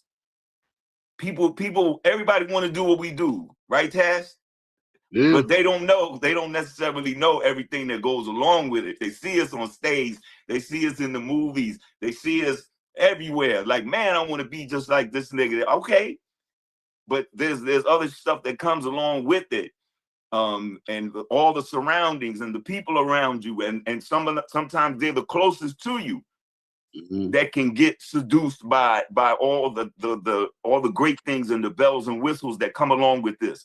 And don't get me wrong, I ain't asking nobody to feel sorry for us. This is a great life. It's worth it. It's worth it. But it's not like it doesn't come without its pitfalls. And so it's having an opportunity to take stock of yourself and your life and saying, okay, I'm here. I'm at a certain status, and so that must mean I've done a lot of things right. But I've also done some things wrong, and I've done some things that I regret. Now, given a chance at a new life or an extension, if you will, over time, what am I going to do better? What can I do? I can't rock like this. You know, I'm gonna keep doing the right things, and I'm gonna eliminate the negative. That's a lesson anybody can take. I don't care if you're a postman. I don't care if you work at a factory. It's about taking stock of your life and what are we going to do moving forward. And a lot of it has to do with health. Man, I would never tell nobody not to have a good time. You know what I mean? I had a great time. I'm still having a great time, but I'm going to have a greater time because, you know, anybody that can tell you, I heard some of the other DJs talking about how they chilled out on the drinking. Man, the clarity and the vision artistically right now is super, super sharp. And this is one of the things I had to think back to. And Taz, you tell me if I'm wrong. I thought back and I was like, you know, because you get to a point where, man, you know, like smoking and drinking and kicking it, it's kind of part of the routine. And then you start to think that, well, this is what I need to do to get to where I need to be. This is how I need to get high so I can be funny. I need to get high so I can write some amazing lyrics. Then I'm thinking back to myself, well, I didn't do that to get on. Like when we got on back in the days, man, I didn't smoke and drink at all. I couldn't. If I had, I never would have made it. So I'm thinking to myself, well, if I did that to get to where I'm at, then I must not need it like that. You know, it should be an enjoyment, an aside, not an essential. And that's kind of where I'm at right now. You know what I mean? And that's enough of the that's enough for you niggas, get your shit together. Nah, it ain't like that. It's like, yo, this is your man, kid. I appreciate if y'all think I've retained my pen game. It's something that I felt like I wanted to say. And I love the opportunity of this new landscape of music that I can write it. And I could, you know, I just came up with this. I mean, I've been having a thought for a while, but just wanting to put it out, that was over a matter of several days. And to make that available, that's this new landscape. And that's a part of it that I love. You know, we can have something and it can be out and let the public decide. You know what I mean? We don't got to go through 18 motherfuckers at a record company and all this and that and a subsidiary. You know, every time you want to change the color on an album, 18 white people gotta you know what I'm saying, weigh in on it. You know what I mean? That's how motherfuckers get stale and cold in between records. You know what I'm talking about? So we don't have that. That's not a problem anymore. There's nothing between us and the people. There's nothing between our art and the people.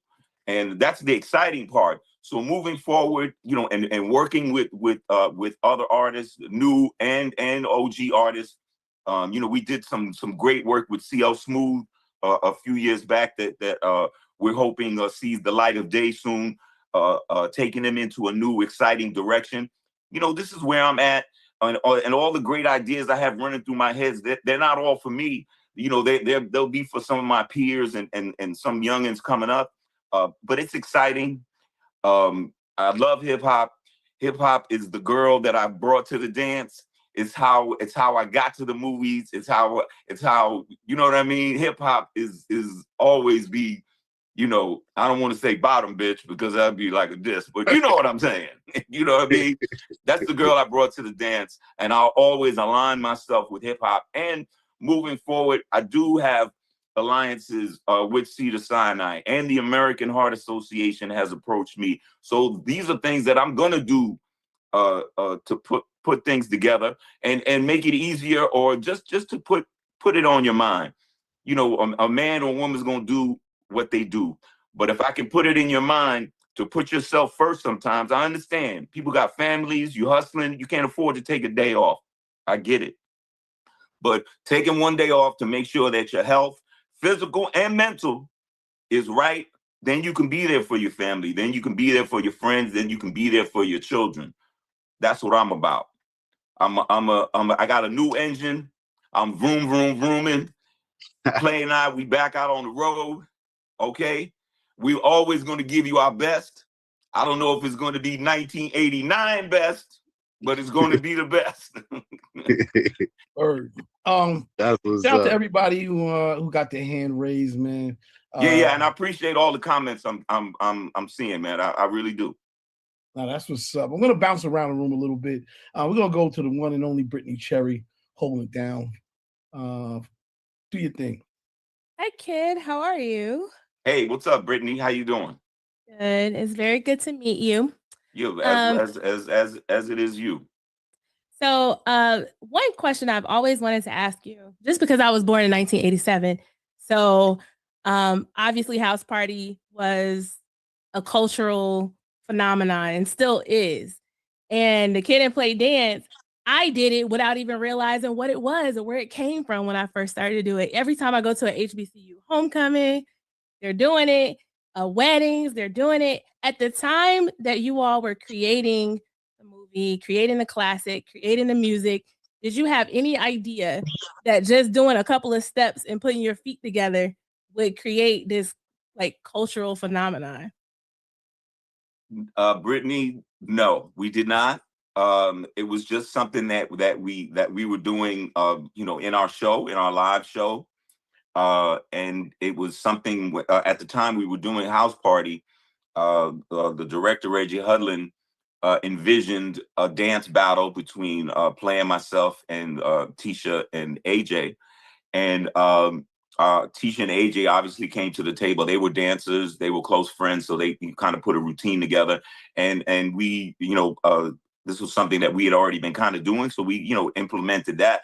But to your point, and to your question, there was no way of us realizing that so many years later it would become ingrained into the hip hop culture and just culture in general. I mean, trust me, I see a lot of white people doing it. They don't do it well, but they be trying. You know, they be kicking each other in the nuts and the shins, but you know they be trying though. Got to give them credit. But yeah, honestly, being serious, it's very humbling when you think about it, you know, because you remember where you were when we started so many years ago. We remember being in each other's basements and dreaming about being famous and being recognized for our talents, and to have stuff like that happen. To have people still bug out about the high top fade and stuff like that, it's very humbling, and it's you know, it makes you feel good. It makes you feel good, but you know, sometimes when it's 6 a.m. in the airport and somebody wanted to do the Kid and Play with me, and I'm like now, okay, you know what I'm saying, like, you know what I mean? No, but it's great, and you know, we didn't think it would still be rocking, but we're so glad that it is. Okay, well, I look forward to seeing you guys in your live shows. Now, can you still do it now? Oh yeah, you know, if we don't do the Kid and Play, they'll burn the building down. So we do it. You gotta do it. Oh okay. No, we always do it. We know that it's expected of to whom much is given, much is required. So no, that's always been a part of our live show. And you know, we continue to do that, and that's another wonderful thing. You know, with a brand new engine. You know, I've been back out on the road since January. So you know, we're doing that. Phone's still ringing, and no, well, I hope to see y'all out on the road as well. Great, thank you. Oh, we're gonna go to Bionic, and then we're gonna go to DJ C Styles. Yeah, what's up, good sir? Hey. I actually was one of the ones that submitted this record to New Music Wednesday a couple weeks ago, mainly because your tour DJ is a friend of mine, and he sent it to me, Bro Rap. Okay, that's right. Bro Rap, straight out of North Carolina. That's Yeah, what's up. Peace, Bro yeah. Rap. I grew up with him. I went to college with him, which in turn means, you know, when Chris was teaching at North Carolina Central, right, I ran into him out there. And so when I heard the record, I was like, he did a song. All right, let me check this out. And listening to it, you know, yeah, you poured your heart and soul into it and everything like that. But the other side of it that I can greatly appreciate is the fact that a lot of rap music, or a lot of music now, is just sterile as far as like 2-bar loop, 4-bar loop. That track is epic. That track moves. That track grows. That track gives off the energy of what you're actually spitting. And I can greatly appreciate that as well. Like, yo, kid got some shit, bro. Like, hold on. Like, this joint is fire. So, you know, keep up the great, you know, keep up doing what you're doing. I know you guys are on tour. Yeah. I know. Yeah. I'm a huge fan. One of my favorite movies of all time came out the day after my birthday. That was Class Act. Hey. Class Act. Like, everybody talks about House Party. I'm like, listen, man, Class Act is my shit, though. You know what? To your point, and Play always says this. Play's favorite Kid and Play movie is Class Act. He's a Class Act guy, and you know what?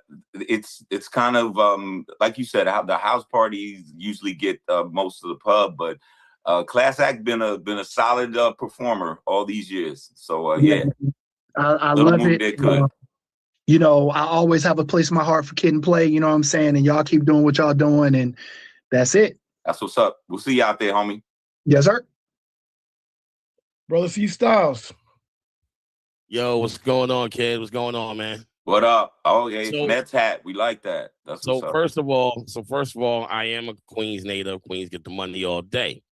Secondly, I DJ for the Previous 5. I just saw you a couple of weeks when we did the show in Philly. That's right. Yeah. Well, Reading, actually. Yeah. We did the show out yeah. Oh, yeah, you was up there. Yeah, it was us, y'all, and Kane. Yeah. Tretch was up there. Tretch was up there too, yeah. Yeah. The first time I actually got to DJ for y'all, because Where's All Bro Rap didn't make it, y'all had did this spot called Taboo 2 back in the day. Oh my God. Where was that? This is out here in Atlanta. Okay, bet. And so, yeah, this has been okay. Was that how long ago was that? I'd say about a good 15 years. Okay, damn. All right. Yeah, it's been about 10 to 15 years. So right. I hope we had fun. We had fun because I was y'all DJ for the night. Okay, well there you go. Shoot, I was y'all DJ for the night. They didn't. Bro Rab or Wiz wasn't there. Yeah. Well, so I mean I end up having to hold y'all down. That's the good thing about DJs. That was a great time, man. That was a great time.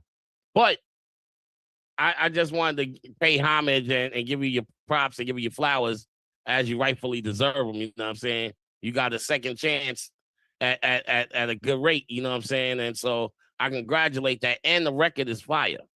Thank you, brother. Whatever we need to do, we got you, man. Yeah, man. I appreciate that. That says that on the Queens app.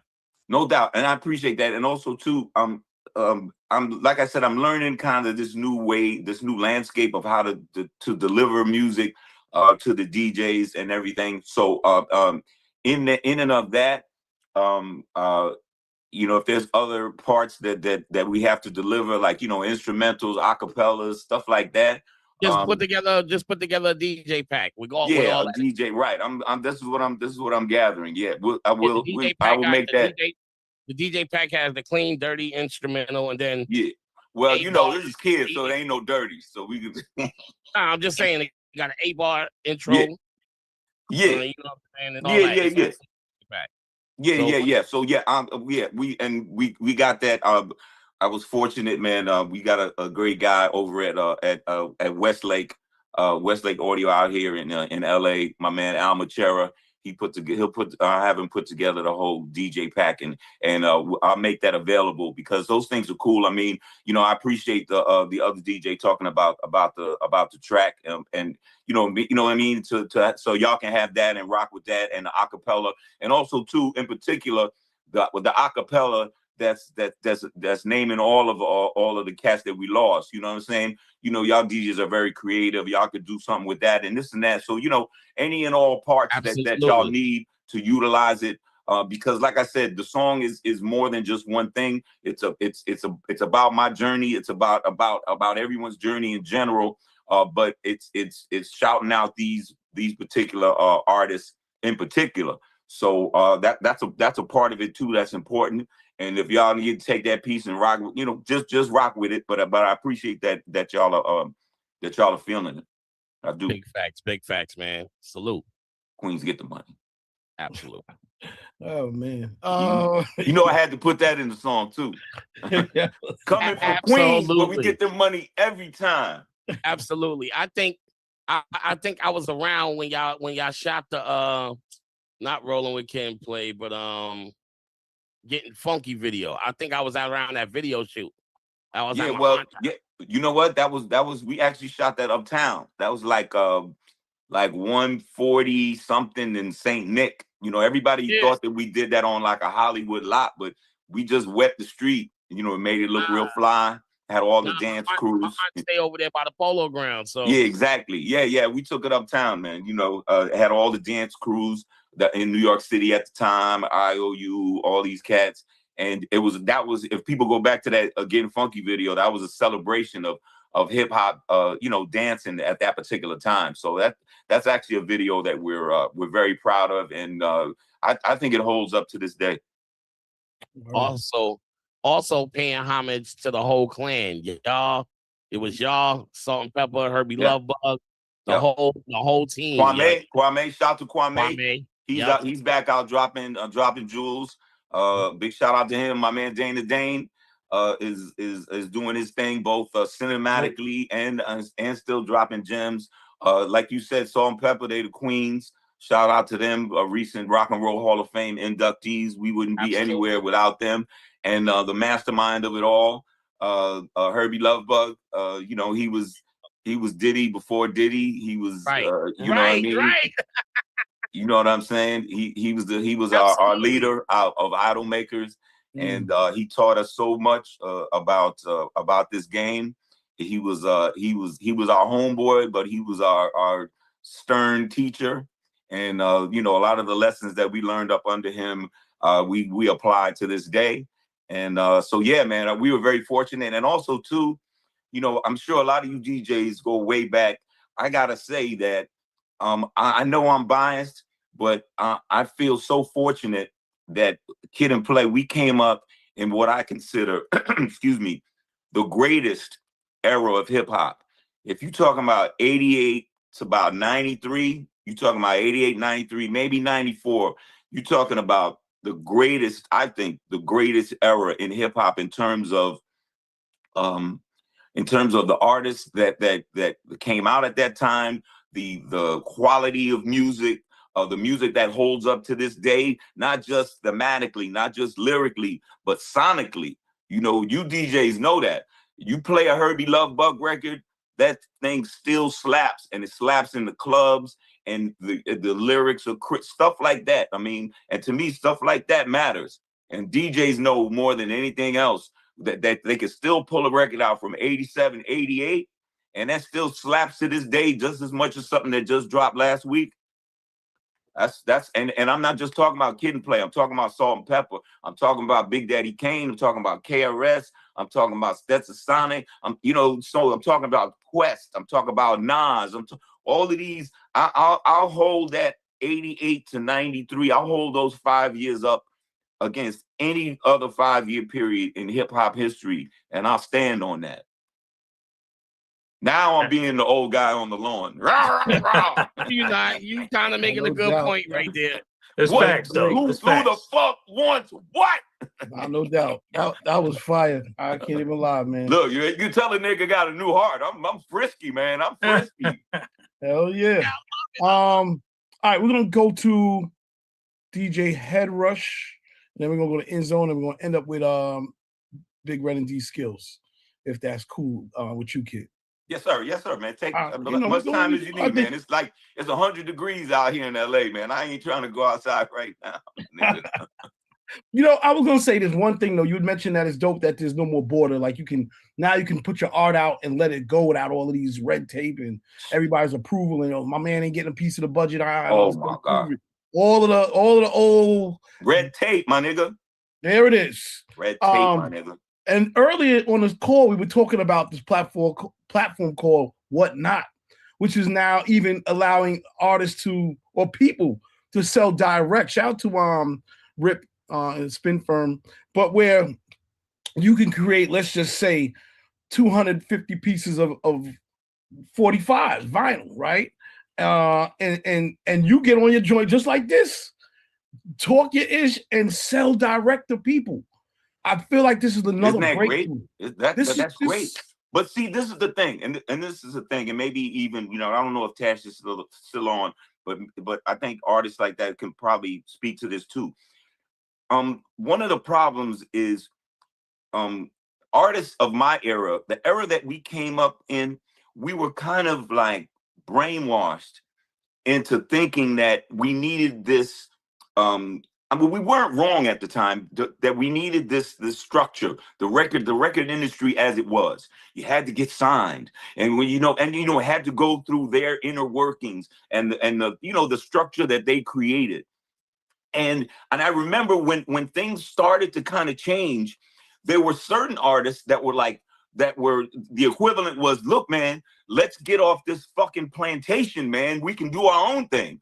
But there were a lot of us that stayed, and we were just like, we were brainwashed into thinking that no, this is the way we have to do it. We always have to go through a label. We always got to go, you know what I mean? We were conditioned to feel that way.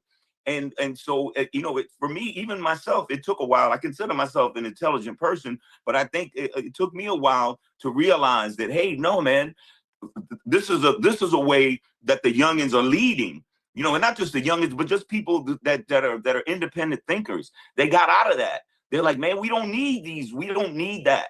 We can deal direct. We were so conditioned to thinking that we had to have all these layers between us and the fans, and we don't. And so I'm glad that at such an advanced age, I can still learn so much about how to deliver my music. I don't need to learn about how to make it and how to, but how do I deliver it? How do I deliver it to the audience? I'm learning that, and I appreciate that, and I appreciate that the veil has been lifted, the red tape has been shredded, and to your point, this last thing that you're talking about, that sounds like a great way. We're dealing direct, but the point is now, the artists have to do the work.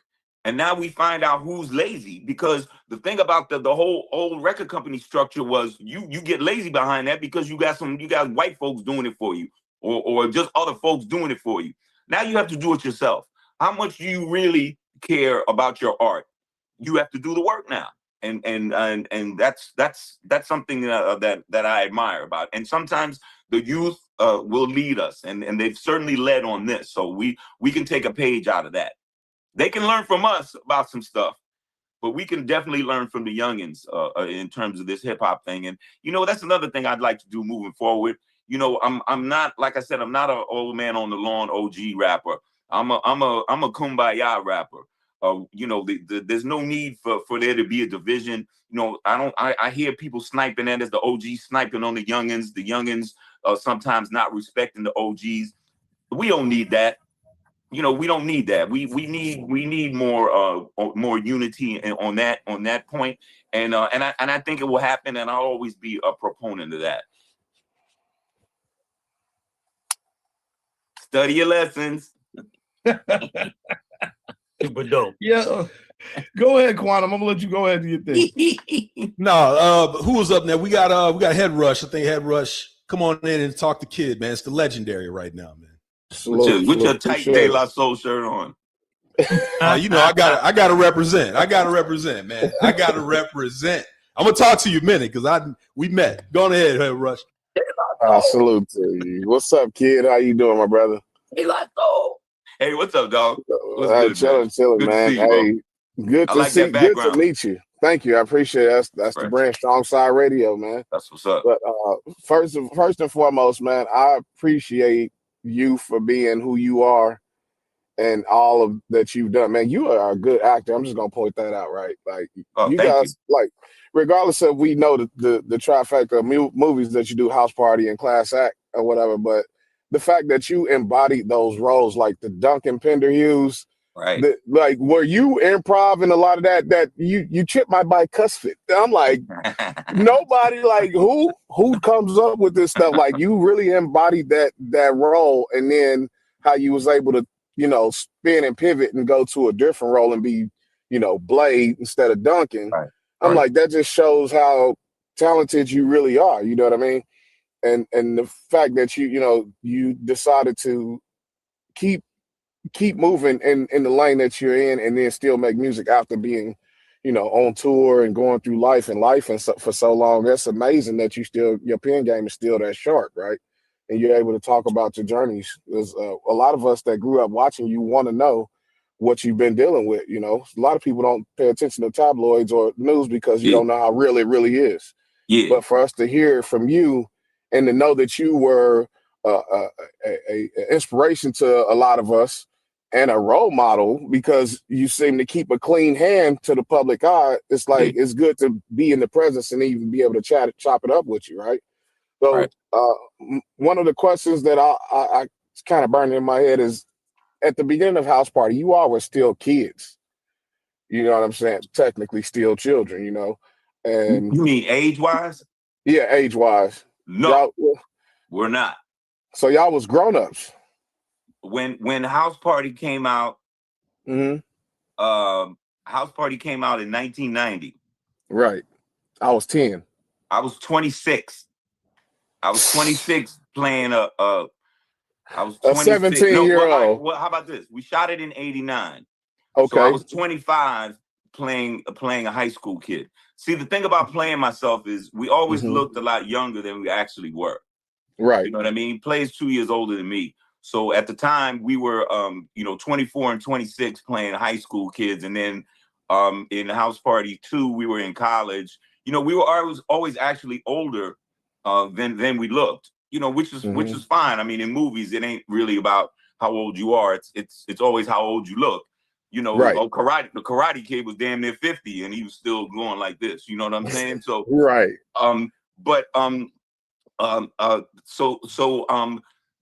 Thankfully we were a little bit older. So I think when we were able to kind of deal with the rush and crush of fame, you know, we weren't 17 and 18. You know, we were young men at that point, and also had really good people around us as well, because we were a little bit older and knew about that. So I think we were able to kind of deal with that. So I mean, not to cut you off, but just to let you know, we weren't actually as young as we looked. Good. Because that kind of leads me to the next question. That's my last question. Working on the set with Robin Harris, like, first, did he embody any of the characteristics that your father had in real life? And what was the one gem that he dropped on you before his untimely passing that still sticks with you today? Okay.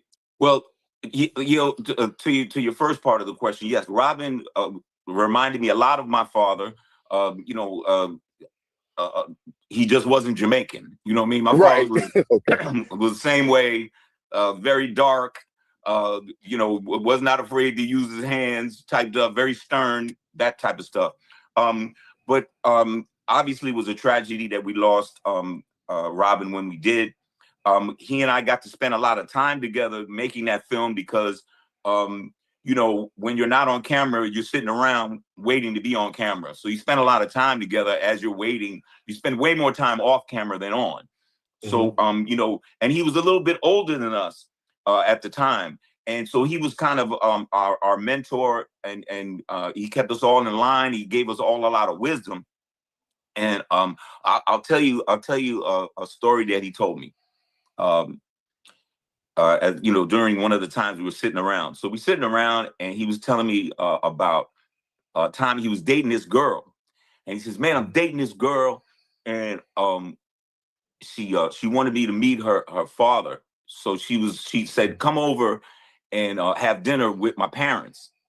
Mm-hmm. And so he says, all right. So he's nervous. He goes over there to eat with the parents, and it's going well. The mother and father is there. Him and the girl is there. So they have a nice dinner, and then the mother serves dessert. There's some pie.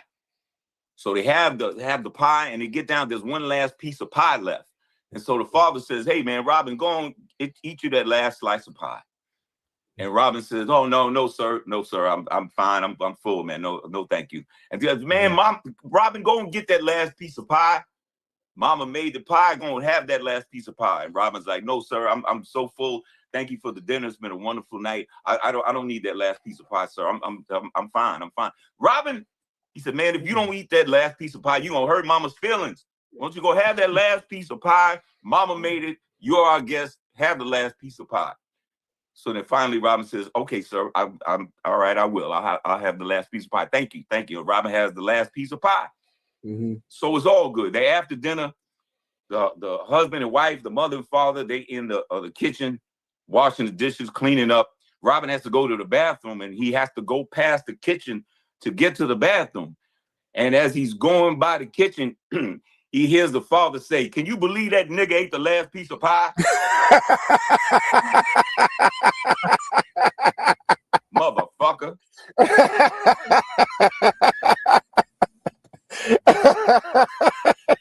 Boy, the story, don't eat the pie. Don't eat the last. I swear to God, that's a true story he told me. I know it was a joke, but he told me that story. So I always tell it because it perfectly represents him, who he is and what he was. But you know what I'm saying? He said, "Man, the dude, but man, eat the pie, eat the pie." Oh, okay, man. Can you believe this nigga ate the last piece of pie? Hey, that's what's up, man. I'm that's Robin Harris in a nutshell. You know what I mean? And those of you who are familiar with him and watched us together in the movie, trust me, I can't tell you how many times we had to shoot a scene over because he made everybody laugh. Right. He made the cast laugh, the crew laugh. You know, the nigga holding the microphone, baby. The nigga holding the microphone dipping the shot. Because he making everybody laugh. You know what I mean? Hey, man, he was definitely that dude, man. He was even making us laugh in part two. You look at the picture, he's talking about what you need to do to get your mind off them girls and get in them books. I'm trying to tell you. Hey, salute to you, man. Time waits for no man. Have a good one, brother. Salute. Thank you, bro. Peace, strong love. shot. Let's go. Yes, sir. Kid, and I'm gonna get to Big Red in a second. I just want to go off of that real quick. Kind of what was the atmosphere in you guys' Hollywood circle when a person like Robin Harris passed? Because it seems, from the outside looking in, he was the next thing that was gonna happen. You're so accurate with that viewpoint. He had so many big things on the horizon. You know, he had kind of played his position as kind of a Pitland circuit comic, if you will. You know what I mean? Very well known in the LA area. Right. He was getting ready to blow. And he was lost. You know, this was man, I've got to get the exact date, but this is right around the time he passed, because it was about a week after House Party was released. The original House Party was released March 9th, 1990. Maybe one of y'all can pull it up on the computer.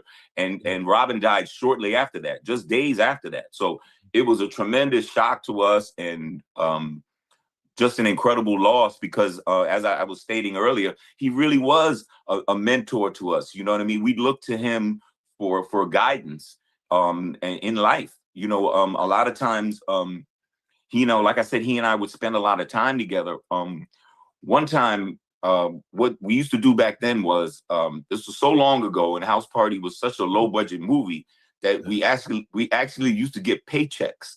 You know, like every couple of weeks, you get like a paycheck. And so there was one of these weeks we got a paycheck, and I got mine, and Robin got his, and Robin was like, "Hey, what you gonna do?" I said, "Man, I gotta need to go cash this check." He said, "Well, come with me."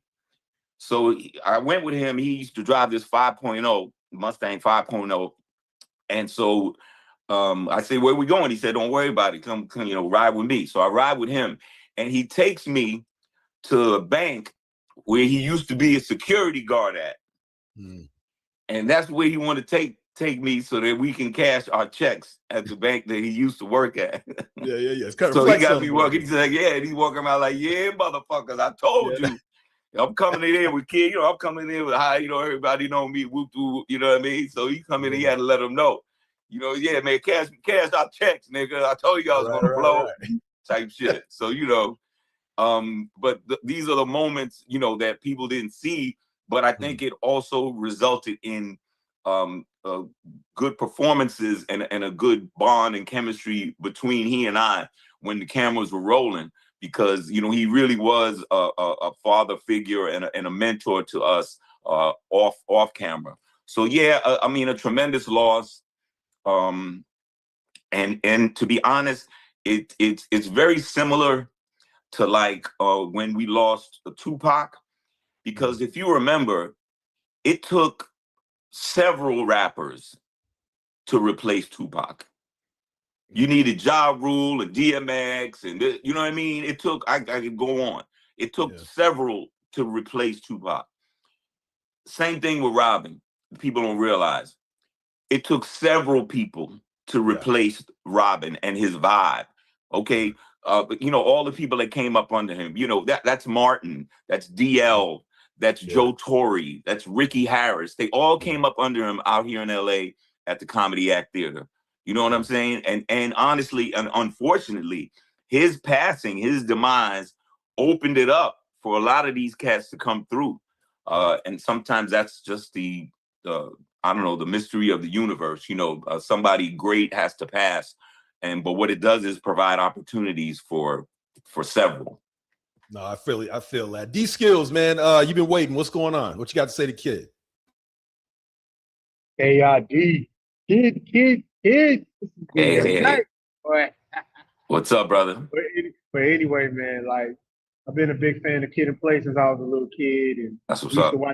Used to watch our videos on Rap City and Young TV Raps. But back to what Brittany Cherry and Bayana was saying, man, House Party is one of my favorite movies as well as Class Act, because like Bayana said, House Party always get mentioned popular, but Class Act is still a stellar classic. Yeah, thank you, man. Thank you. Yeah, Class Act is a classic. Man. I haven't watched that movie in a minute, but I'm gonna watch it later on. There you go. Come on. It's waiting on. But I got one question. Hey, real quick before you say that, I do want to mention this. I wish I had. Maybe I'll grab it and show it. They just, for you guys, I know a lot of you guys are really great on and very knowledgeable on the tech tip. They just released the original House Party in 4K. Criterion, the company that does that. I guess they pick out certain movies that they deem worthy of 4K. So they just dropped it in February last month. And so yeah, House Party exists in 4K for those of y'all that are into that. And I think this version, I haven't even seen it yet, but I've been hearing about it. It has like special segments and interviews with the cast and stuff like that. So if you can cop that, and for all you video files and experts. All right, sorry, homie. Go ahead. It's cool. But one question: that battle scene in the movie. Mm-hmm. To be honest with you, you kind of smoke play. You kind of smoke play in that battle. This we know. We know this. Yeah. Smoke play in that battle. We are in agreement. You're in agreement. You came back and lit one on them. Yeah. But shout out to Play though. Shout out to Play. Yeah. Well, can I tell you something? And I'm not sure if you know this or if the public knows. I think some of y'all know this. Go ahead. This battle was by design. You know what I'm saying? Like I wrote the battle. I wrote both parts. Yeah. And we had a goal. you know, the director gave us a goal, and the goal was, you two guys are battling. Play is killing you early, and then you come out and pull it out at the end. And so that's how it was written. And you know, shout out to Play, because you know he's a great actor, and he you know what I mean. It's one thing to just to write the words, but somebody has to bring those words to life and in the expression of it, especially not just rhyming, but in movie form. So Play was able to do that and, you know, make me look quite foolish. And then I was kind of able to pull it out at the end. And, you know, as somebody earlier stated, that's something that we, yeah, exactly. You know what I mean? But that's something that we recreate when we perform live, and the fans dig it, and we dig it too. But yeah, that was the goal. The goal was, you know, kid wins the battle. And so that's how I wrote it. Yeah. Also, shout out to Full Force. Even though they tried to chase you in the movie, man, they still some talented brothers, man. Like, shout out to Full Force. Shout out to Full Force. Brooklyn's always in the house. Yeah. I just want to give you your flowers, kid, man. Appreciate that, brother.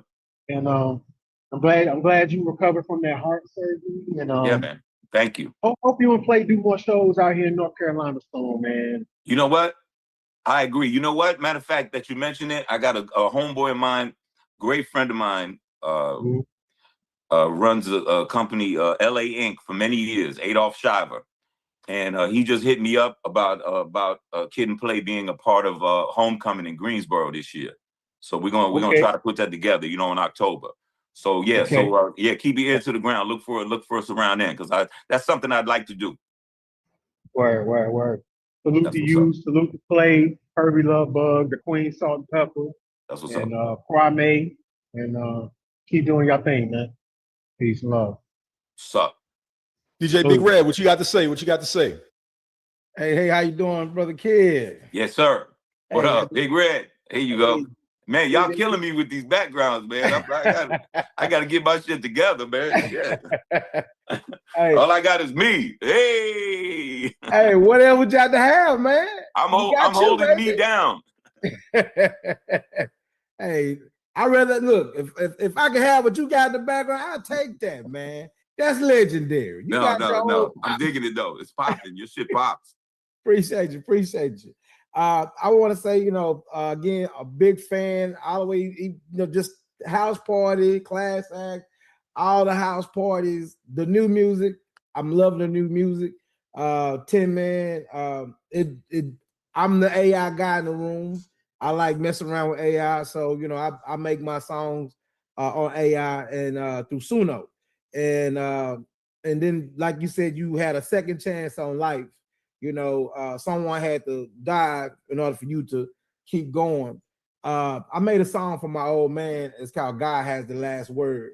And my old man, he had the same situation. So I really understand what you know, going through a heart surgery and a whole new heart, man. That's amazing. Yeah, you know? and this is, and maybe you can speak to this. When something like that happens, and you're saying that your father went through this.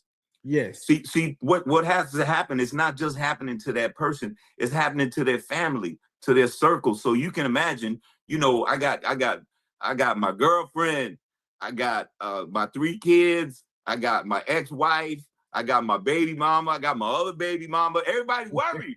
You know what I'm saying? Right. But you know what I mean? The family is worried, but at the same time, they trying to be strong. And I'm sure you were trying to be that way for your peoples. And mine were for me, and that obviously that helped me get through it in a major way. And you know, that's part of it as well. And getting back to the health issue, it's incumbent. You know, for example, if you know a loved one is not being on par and up to par with that, you got to get on them. You know, you got to get on them. You got to stay on them. You know, be a bugaboo. You know, be a you know what I'm saying? Be a nuisance, because they'll thank you later.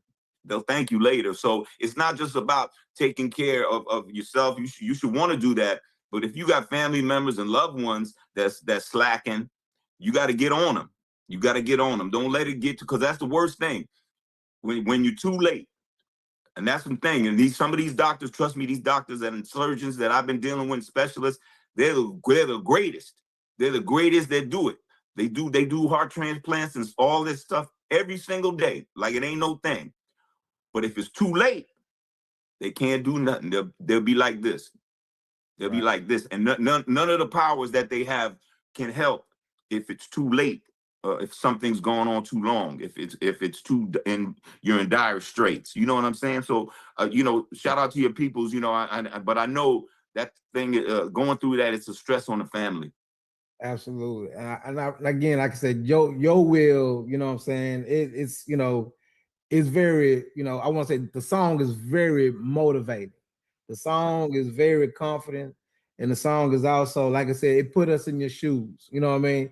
Yeah. Of us knowing what's going through, what a person actually goes through when they're actually having that situation. You know what I'm saying? Yeah. You're staring at the Reaper. Right. You know what I mean? You go back over your life, right? Thinking about each and every enemy, over jealousy. The remedy was muscle memory.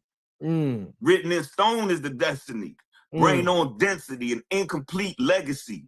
You know what I'm saying? Those are all the things you think of when you think you like, man, is this it? This might be it.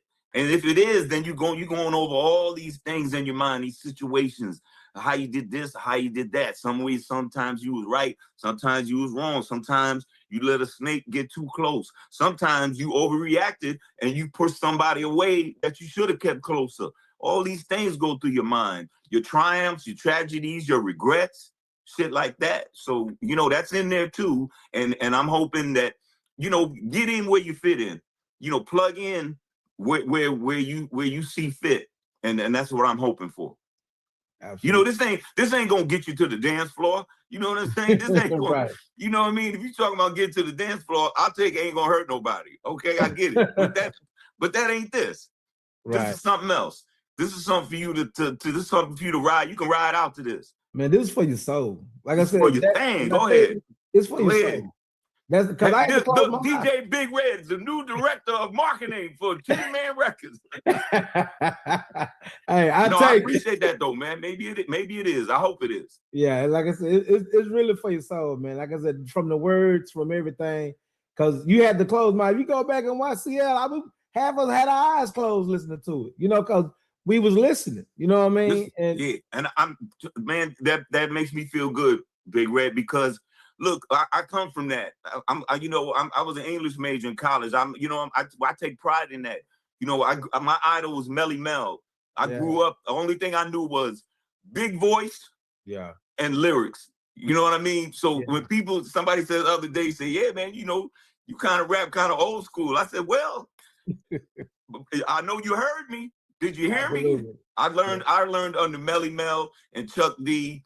And Kool Moe Dee, and so maybe I'm a little set in my ways on that tip, but I'm hopeful that you can close your eyes and the imagery will come, and the imagery will come in the lyrics, and then of course the imagery hopefully comes when you hear some of the names of some of these great artists that we're no longer able to experience. You know what I mean? So yeah, man, that I appreciate that, because I'm old enough to know when we made every record you made didn't get a video. Yeah. You know what I mean? That wasn't automatic. So you almost had to write it so that somebody could have a video in their head. You could imagine that. Imagine that. Imagination. Imagine that. I'm telling you. Imagine it's there, baby. It's there. Yeah. I appreciate you for taking my question. Yeah, man. Thank you, brother. In the Dallas-Fort Worth area. And also, I would love if you can check out the song, God Has the Last Word. Check it out. It's on YouTube. Okay, what's it called again? What, God Has the Last Word? God Has the Last Word. It's the only one. Check it out, man. I sure will, brother. I sure will. Hey, and y'all keep it cool down there. I love DFW. Y'all keep it cool, man. All the rappers shooting each other down there. What is going on, man? We gonna get a truth somehow down here. Come on. Well, yeah, cancel my trip to Oak Cliff. Okay. Shit, you wild, man. Cancel my appearance at the Oak Cliff Funny Bone. Oak Cliff, that's my blood. Let it be, no, let it be. I know about that. I know about that. But I'm in man. Arlington right now. Come to Arlington. Big shout out Dallas Fort Worth, man. I got my homeboy Donovan. I do a lot of work over at that station, The Ticket. So big shout out to The Ticket. Big shout out to my man Donnie Do. And no, we'll definitely be down there. There's a comedy club I play down there a lot called Hyenas. Yeah, they got one at Mockingbird Station. They got the other one in Fort Worth. So I'll be there. I'll definitely be there this year. Okay. And I'm gonna pull up on you. Yeah, pull up. Yeah, put you in the front. I'll put you in the front row, my nigga. We'll be there. We'll be there, definitely. Kid, I want to let you know you can hear Tin Man on Quantum Leap Radio. We did play it last week, and we run that. Okay, great. Matter of fact, tonight is the replay, so it is on FM radio down here. We are playing it, so don't. Wait, now where are you at? Where are you located? I'm in Houston, man. To be honest, I wanted to say because I'm letting everybody get their questions in. Because the call knows me. I will go into shit with y'all. Okay, but I met you actually at 5015 2 years ago. Oh, that's right. When you guys were there, you were back at it. You were at Faces. Willie D was back there. Yeah, and you guys signed. Man. And can I tell you something? Yeah, I remember that night because I, as you said, I remember Willie and Face jumped up and performed and everything. Had a great night. I can remember that night. I felt awful, and when it's something now, having gone through what I went through, you kind of go back in your mind and you just like you think about those times you were feeling bad. And you're thinking, well, maybe, but was that the start of something, or and I just remember, and I don't quite know if that was, early on in the run up to what eventually happened to me, but I just remember feeling really awful that night. But I got out there, the show must go on. We don't never, especially when we get a chance to go to Houston. I got so much love, so much friends. Shout out to the homies, Leslie Wyatt, Jay Prince, everybody, all the great friends that we've had there for many, many years. 5015, hope to come back there and I don't are they still rocking with that? Oh yeah, I mean they still do their parties. Yeah, summertime coming up. I mean, Houston is such a great town. I'll go there and I ain't even got shit to do, and just hang out. You know what I mean? The day parties on Sundays and all that shit. It's a great town, and I heard Turkey Leg Hut ain't around no more, but we go. They got some new over there though, but 5015 still holding down. We were just in the news a lot for the spring break and the massive craziness that was going on here. So, but I will say that night I did notice. I did notice. We thought maybe you were just. I don't know for sure, but I remember that night in particular because I was feeling I wasn't feeling well, and like I said, who knows? Maybe that was early on in the process because and I've learned so much in going through this process about heart disease, and sometimes man, it just really it creeps up on you. Sometimes you just hear like people, this guy, he jogged 10 miles a day and he's this and that. He was perfectly healthy. He just dropped dead. Sometimes it happens like that, but sometimes it just happens kind of like over time, and to the point where it's so incremental that it's easy as the person to just kind of buff it off and shrug it off and say like, man, you know what? I'm just getting old. But it's stuff like that can kind of creep up on you and eventually, that's how it goes left. But yeah. Well, regardless, y'all put on a good show that night. Yeah, I can guarantee next time I come back, I'll be in better shape. Oh no, it was still a good show. Don't get it twisted. I remember we had a great show, and like I said, Willie and Face came on there and started doing mind playing tricks on me, a cappella. It was kind of dope, man. It was kind of dope, and those are those great hip hop moments that you can have, and we've all known each other for a long time, and that has to be a great show for the fans, for the public. So that's DJ, I remember that too. No doubt. DJ Enzo, man, what you got to say? I know you've been waiting a minute. Hey, kid, I'm DJ Enzo, female DJ coming out of South Carolina. How you doing, DJ Enzo? I'm doing well. It's so good to see you. I'm a huge fan. I was not born when y'all came out. I was born in 2000, but I love House Party. I love Classic. And when I be DJing at these places, they be so surprised hearing a young DJ mix Kid and play along with other artists. And I saw that you brought up health. I actually do life insurance part-time. I'm a full-time DJ, part-time life insurance agent. And we was just on a call a few weeks ago talking about health is very important. So I will be in Columbia, South Carolina, and I want to talk to artists, health is important. Get you some life insurance, don't take it for granted. But my one question I got for you Will you ever come to South Carolina? Oh, absolutely. You know, one thing I remember about South Carolina is, in particular, when we would have these big tours back in the days, for example, we would go on tour with Public Enemy. You know, they would always, you know, people always say, oh, Public Enemy, they're real controversial, but they would always want us to come on the shows with them. We all got along, and it was a nice kind of mix and blend. And I always remember, because we seem to always start these big tours, and we're talking about like 90, 91, 92, 93. We would always seem to start in Greenville, South Carolina. You know what I'm saying? I didn't quite know. You know what I mean? Greenville, right? Yeah. Or is it Greenville, North Carolina? Maybe I got it wrong. I think it's Greenville, North Carolina, and South Carolina. There's a Greenville, South Carolina. Okay, but South Carolina, you know, Myrtle Beach, stuff like, you know, yeah, we would love to get there. Actually, I'll never forget, we did y'all have a downtown thing in a street thing in Columbia that we did a few years back. And I remember doing that. We had a great time doing that. I remember going back to the hotel, and I saw a family. It was a white family. It was a mother and two sons. And one of the sons was walking down the street, just skipping and hipping and hopping. And he had a Confederate flag as a cape. And he was just hopping down the street. Yeah, and I was looking. I was like, wow, we're little downtown Columbia. I was like, okay, cool. So I remember that. I mean, the show itself was great and thing. But I mean, you know, you from South Carolina, you know, there's them type of folks still walking around like it's all right. You know what I mean? So that kind of blew my mind a little bit, but it shouldn't. But I, you know, I'm not putting that on the South Carolinians that, you know, that fuck Kid and Play. But I would love to be back. I look forward to us being back. One of the things that that has to happen in the aftermath of having health issues is, you know, it's almost like you got to prove yourself all over again. You know, not quite, but, you know, just letting people know, and the promoters and the venues, you know, that I'm back 100%, 110%. And so that's why we've been out doing shows, having fun, doing great. If people check my social media, Kid from Kid and Play on the IG, I always keep people up to date on what we're doing. So, you know, the phone's back ringing. And so hopefully, yeah, we'd love to get down to South Carolina, man. Absolutely. But that's what's up. But yeah, I'm so glad that you're feeling better. And I love the song. I was holding back tears here and there. So it's very touchy. Oh, thank you. Like I said, I'm glad. But it's good talking to you.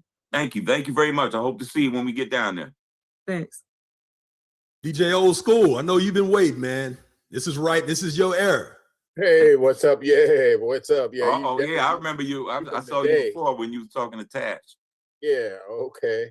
But yeah, he's talking about me. I'm from your era, but I might be a step before you. I kind of was ready. Yeah, I heard you say you're 65. I'm 61.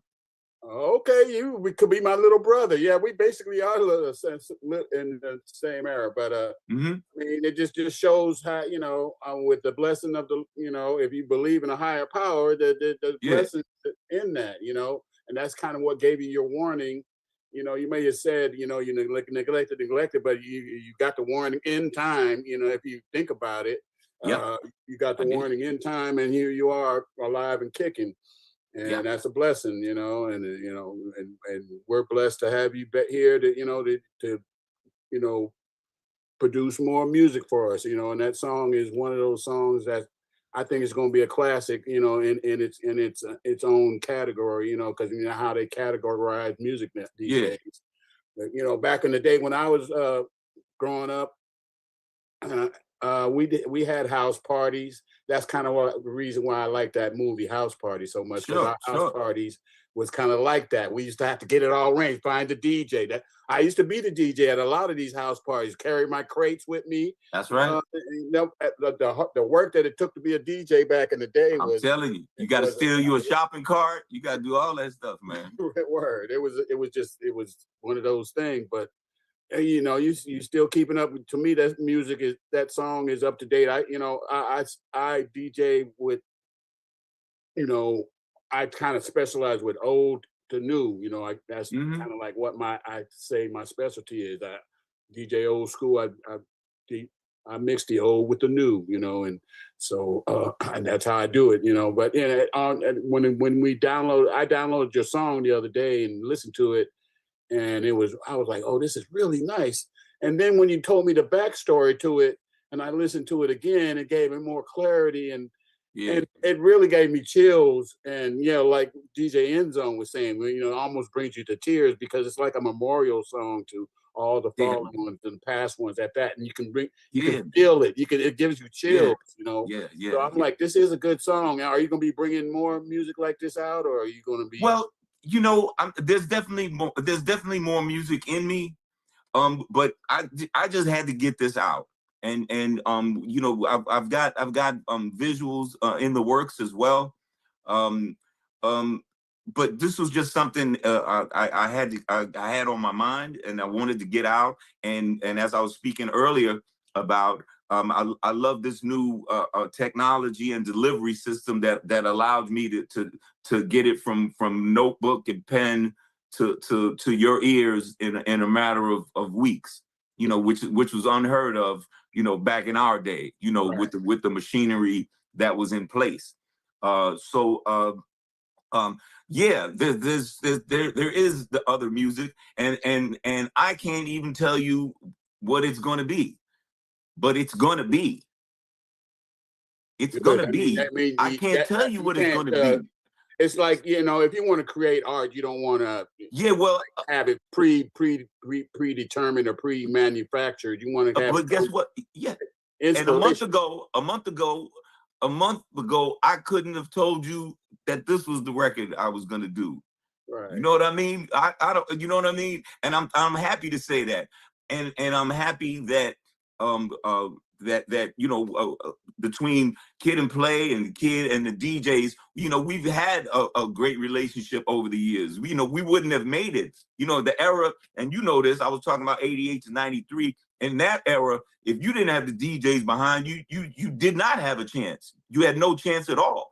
So right. I was spinning all those records back then. Man, look, a lot of times it was the DJs.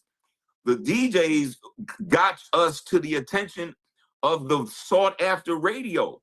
It was a lot of times the mix shows DJs. Man, we were trying so hard to get on in the day parts and getting hip. People don't understand, man, because they play hip hop all day long now.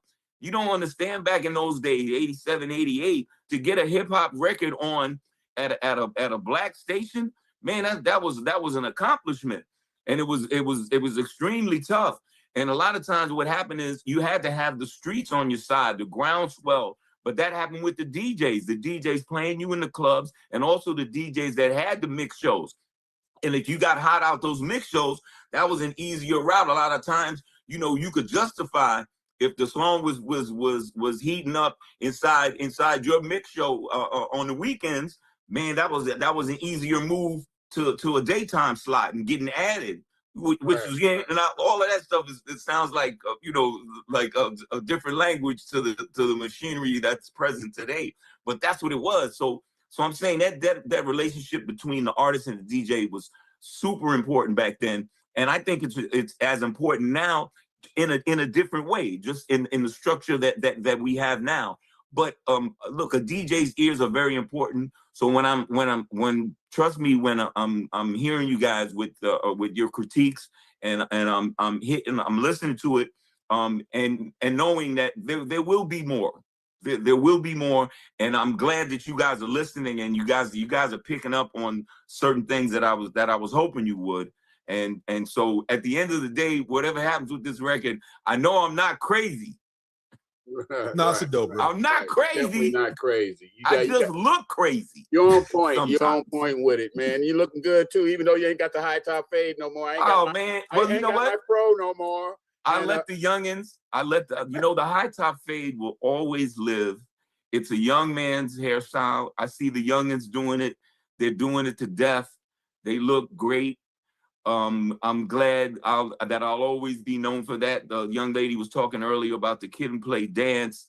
All those different things that we've been able to do and the people have embraced over the years. You have no idea. It doesn't make us feel big-headed or it just makes us feel real humble. And the fact that that I can still get an audience with you guys, and that you guys can seriously listen to what I have to offer. you know, and you know, in terms of also things that Play does as an individual, you know, his artistic ventures and his ventures into doing documentaries and stuff like that. I mean, you know, we're great together, but we do stuff individually as well. And you guys are always supporting us. And I appreciate that. And hopefully moving forward with new music and new art, and, you know, hearing my voice on this tip of being a little more health conscious. You know, I want you DJs and the audiences that you serve, I want y'all to be around, because thankfully I'm going to be around. You know, they done fucked around, gave me some overtime. Hey, Kid, man, I know we've had you on. I got a couple more questions for you if you still got time. If you still got time. I got time, brother. I really we had MC Light on this call a couple years ago, and one of the things that I asked her was her origin, because one of the things, if you talk about a Big Daddy Kane or Rakim, you always hear about crews they were with and how they got put on. You guys are kind of in that way where, for me, and understand at the time when you guys came out, I was 8 years old, seeing you on Rap City. First off, shout out to Fab Five Freddy. He was on Drink Champs too, and I wish we could get him on here because I want to talk to him about some stuff. But for me, you guys kind of came out of nowhere. What was, real quick, and I know you don't have to get into it because I actually have a follow-up question to this, but what was kind of that thing like when you guys came together, got put on with Herbie Lovebug? What were you guys at the Fever? Like, how did this happen? No, we all grew up together. You know, like Play and I grew up together. Herbie, we were all from the same neighborhood. Okay. And then at one point in time, all of us worked at on the telephones at Sears Roebuck. Oh, Sears. Everybody myself, did Sears. Play, Herbie, Salt, and Pepper at one time all worked on the telephones at Sears. I mean, and we all knew each other. You know, Herbie and Cheryl, Herbie and Salt were dating. You know, Pep, Sandy, she was always on the scene. I mean, we were all friends before we were famous. Then Herbie, you know, creates Salt and Pepper. You know, they, he guides them and you know, helps them become, you know, the queens that they are. We kind of ventured off and did some other things on our own. Kind of went off the reservation for a little bit. Then kind of came back, and Herbie, you know, had time for us and had also, you know, had a lot of heat on him because of what he had created with Salt and Pepper. And Herbie's motto was always the strong help the weak. So what you started to see before we came out full-fledged, you'd see us in the background dancing for Salt and Pepper and in the videos and stuff like that, so that you were kind of used to seeing us. So then when it was time for us to step in the front, you were like, oh, yeah, I remember them niggas from, oh, yeah, that's a high top nigga and the other dude. They used to dance for Salt and Pepper, da-da-da. So there was a little familiarity. And then in turn, after we got on and we started doing our thing, then you start to see Kwame in our videos and stuff like that. And you know what I mean? As he was rising and coming to the forefront. So we were so fortunate that we were with the crew that we was, the Idol Makers crew, Herbie Lovebug gang. Because as I was saying earlier, Herbie as a leader, as a producer, as a songwriter, taught us so much. And we were all like, we were a family. You know what I mean? And we helped each other. You know, we were on tour together. I mean, you know, we Salt and Pepper let us open for them and on their tours in the late 80s. And, you know, we were all on the tour bus together, you know, before everything was, you know, had blown up. And we have so many great memories of those days. And, you know, like I said, I wouldn't trade it for the world, you know, and I appreciate, like I said, going back to the youngins that I really appreciate and that I listen to their music. I try to stay up on it. You know, there's so much new music available and new artists, but I do the best that I can. And I see that they're out here, and I know that they're making a lot of money and they're you know, they're doing that. But man, I just don't imagine that they're having as much fun as we had. We had so much fun coming up, and I know it must have radiated through the television, through those videos, through the movies, because that's what that's what the fans have been telling us all these years. And they always ask us, did it look, were you guys having as much fun as it looked? And I'm here to tell you, brother, yes. and then some, and even more, and like the best fun, like friendly, competitive fun, steel sharpening, steel fun. Whoever was next up, everybody in the crew, we lean into them because it's their time. You know, it's Salt and Pepper time. Boom, Salt and Pepper times. Kid and Play time. Boom, it's Kid and Play times. Kwame time. Boom, everybody got on polka dots. Boom, here we go. That's how it was. That's what we learned. Those are the lessons that stay with us the longest. And thankfully and hopefully, it's the reason why, you know, I feel and have the audacity to make a hip hop record at 61. That Light can still do it. That Salt just dropping new stuff. That all the OGs, all the 2025 was the year of the OG. You know that because you DJs was such a big part of it. Y'all got behind it. You got behind it because it was good. Yeah, it had to be You know good. That's the main thing. Yeah. Yeah, man. It got to be good. It has to be good. It has to have some value. You know, can it be a banger in the club? Yeah, maybe. But can it make you think? Can it give you some thought? Can it give you chills? Can it get you emotional? Yeah, man. Hip hop is that powerful. It's that wonderful and strong of a artistic form. And so, yeah, man, I'm sure that was a very long-winded answer to a very simple question, but yeah, I don't even fucking remember what the question was, man. Well, You know I mean, here's the thing, and I want to say this too, and I you don't know, want man, to. it don't take me to turn into a one-man show over here, man. Oh no, Jam it's all hands. good. It's all good. I want to leave her out as well. My first hip hop crush, Sweet Tea, who we were able to Sweet Tea. You know talk what? on here too. We got to see Sweet Tea last November when everybody was out here in LA for Salt and Pepper getting nominated to the Rock and Roll Hall of Fame. Right. You know, she was, I mean, people forget. I mean, Sweet Tea was fine as wine, I know. Of course. And she could go. You know, she was dope. Spit. Yeah, that was, like I said, when I was young, like 8-9 years old, I remember seeing her and just be like, and people forget. This is the thing about Herbie Lovebug that he, you know, talk about underrated. And that's I want to actually ask you about that because I want to find out, like, what was that, or in your opinion, because we should really have him on here, what was that gap? That's another thing. Like, what was that gap? Like, he's worse than Q-Tip. Like, you can never see him. Like, the first time I saw him was at the Rock and Roll Hall of Fame. Oh, that's what it is. But yeah, what do you think was that gap between, you know, maybe 90 up until, whenever? You know what? Sometimes life happens. Okay. You know, some good, some bad. Sometimes you get bored. Sometimes the business can disillusion you. Gotcha. And then sometimes you take some time off, and sometimes you lose your confidence. And sometimes you start doing other things in life because you can, or, you know, new interests, stuff like that. And I'm not just speaking for myself or for Herbie or you know, for a lot of artists that had that success in the 90s. You know, we know when gangster rap hit, we all had to get low. You know what I'm saying? All of a sudden we were corny. You know what I mean? Overnight, you know what I mean? And I've heard other artists speak of it. I've heard Kwame speak of it. But, you know, that was true for a lot of us. You know, we had to get low. And thankfully, you know, for playing myself and for me in particular, you know, we found other things to do. Thankfully, you know, the movies provided us with some outlets and got us to do a lot of television stuff. And, you know, I got into stand-up comedy. I got into doing voiceovers, you know, doing that stuff because, you know, and at one time, you know, Kid and Play was in a valley. You know, not that there was any beef between us, but that's just kind of how it was. We weren't cool. But I think the key to that was for us not to kind of chase trends or anything like that, because you're at your best when you're being yourself. Absolutely. And, you know, when everything started to come back around, you know, all of a sudden we were cool again.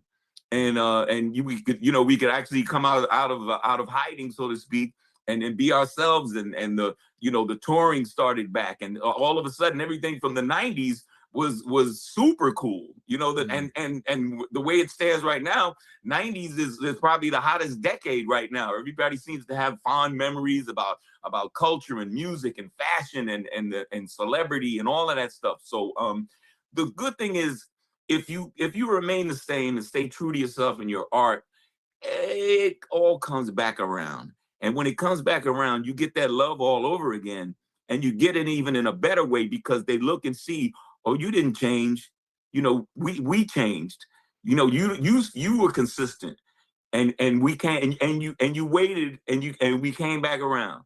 So you know, that's kind of how it is. And in particular for Herbie, you know, Herbie is as an artist in so many different ways, and he has so many different artistic interests. And so, you know, the world and life can take him in a great many different places. I and a lot of my other colleagues and friends and peers are urging him to jump back into the music because I think he has something to offer as a songwriter or producer. His knowledge, his wisdom. And so I'm urging him to get back into it. But you know, if he never put out any more music, he's already in the Hall of Fame for what he's created and what he's meant to hip hop and its foundation. So yeah, man, I'm biased. You know, Herbie Lovebug is he's one of the greatest. So with that, saying all of that, yes, and I know this might be a generic question in these times, especially when talking to veterans, but will we ever see some sort of documentary or dramatic script of the Kid and Play story? Yeah. You know, I don't know. I mean, I know they tried to do. They did one. They did a Salt and Pepper movie, like a Lifetime movie or whatever. Yeah, and I was gonna say non-Lifetime. You know. Yeah, Shout out to Lifetime. Shout out to Salt and Pepper. But you know, yeah, I don't know. Yeah, I don't know if we want to make one of those. You know what I'm saying? But you know, who knows? I'm to me, talking documentary maybe indicates that that we're done and we need a retrospective. You know, I'd like to think, particularly personally, that you know, literally, I have a new lease on life. So there's more art to be distributed via music. You know, via acting, you know what I mean? I've got, you know, I'm out here with brand new representation on the theatrical and commercial tip. You know, the voiceover game has been very good to me over the years. The stand-up game has been very good to me as well. It's, you know, working different muscles within that. I enjoy doing that. In light of that, you know, I'm working on a book called Heart of the Matter. There's a one-man show that I'm creating right now that'll combine comedy and music called BPM, just in terms of the relationship, the beats per minute, obviously of the heart, but also beats per minute as it relates to music and the rhythm of life itself. So there's a bunch of different things. I mean, out of a potential tragedy, you know, I'm trying to flourish. And if my first offering is Tin Man, then so be it. You know, it won't be my last artistic offering, but it was definitely on my mind as I was recovering and you know, and laying low. I mean, you know, I give my team all the props in the world because, you know, we kept everything very, very tight. Very few people knew what I was going through. Like, I just had this surgery in August.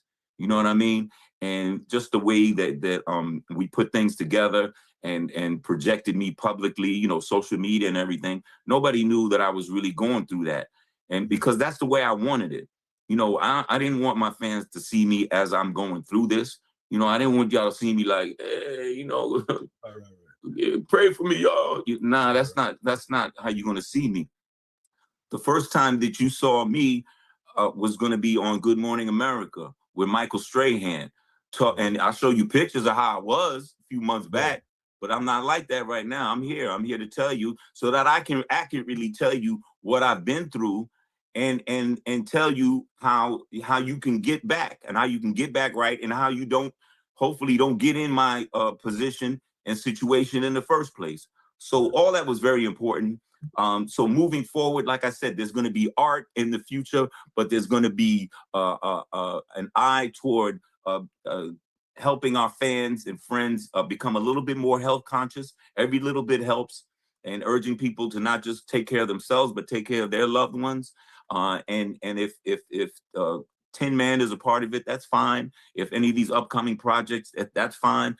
Play and I being out on the road together performing, everybody tap in wherever you can. We've been fortunate as Kid and Play individually and collectively to do a bunch of different things that people can kind of tap into.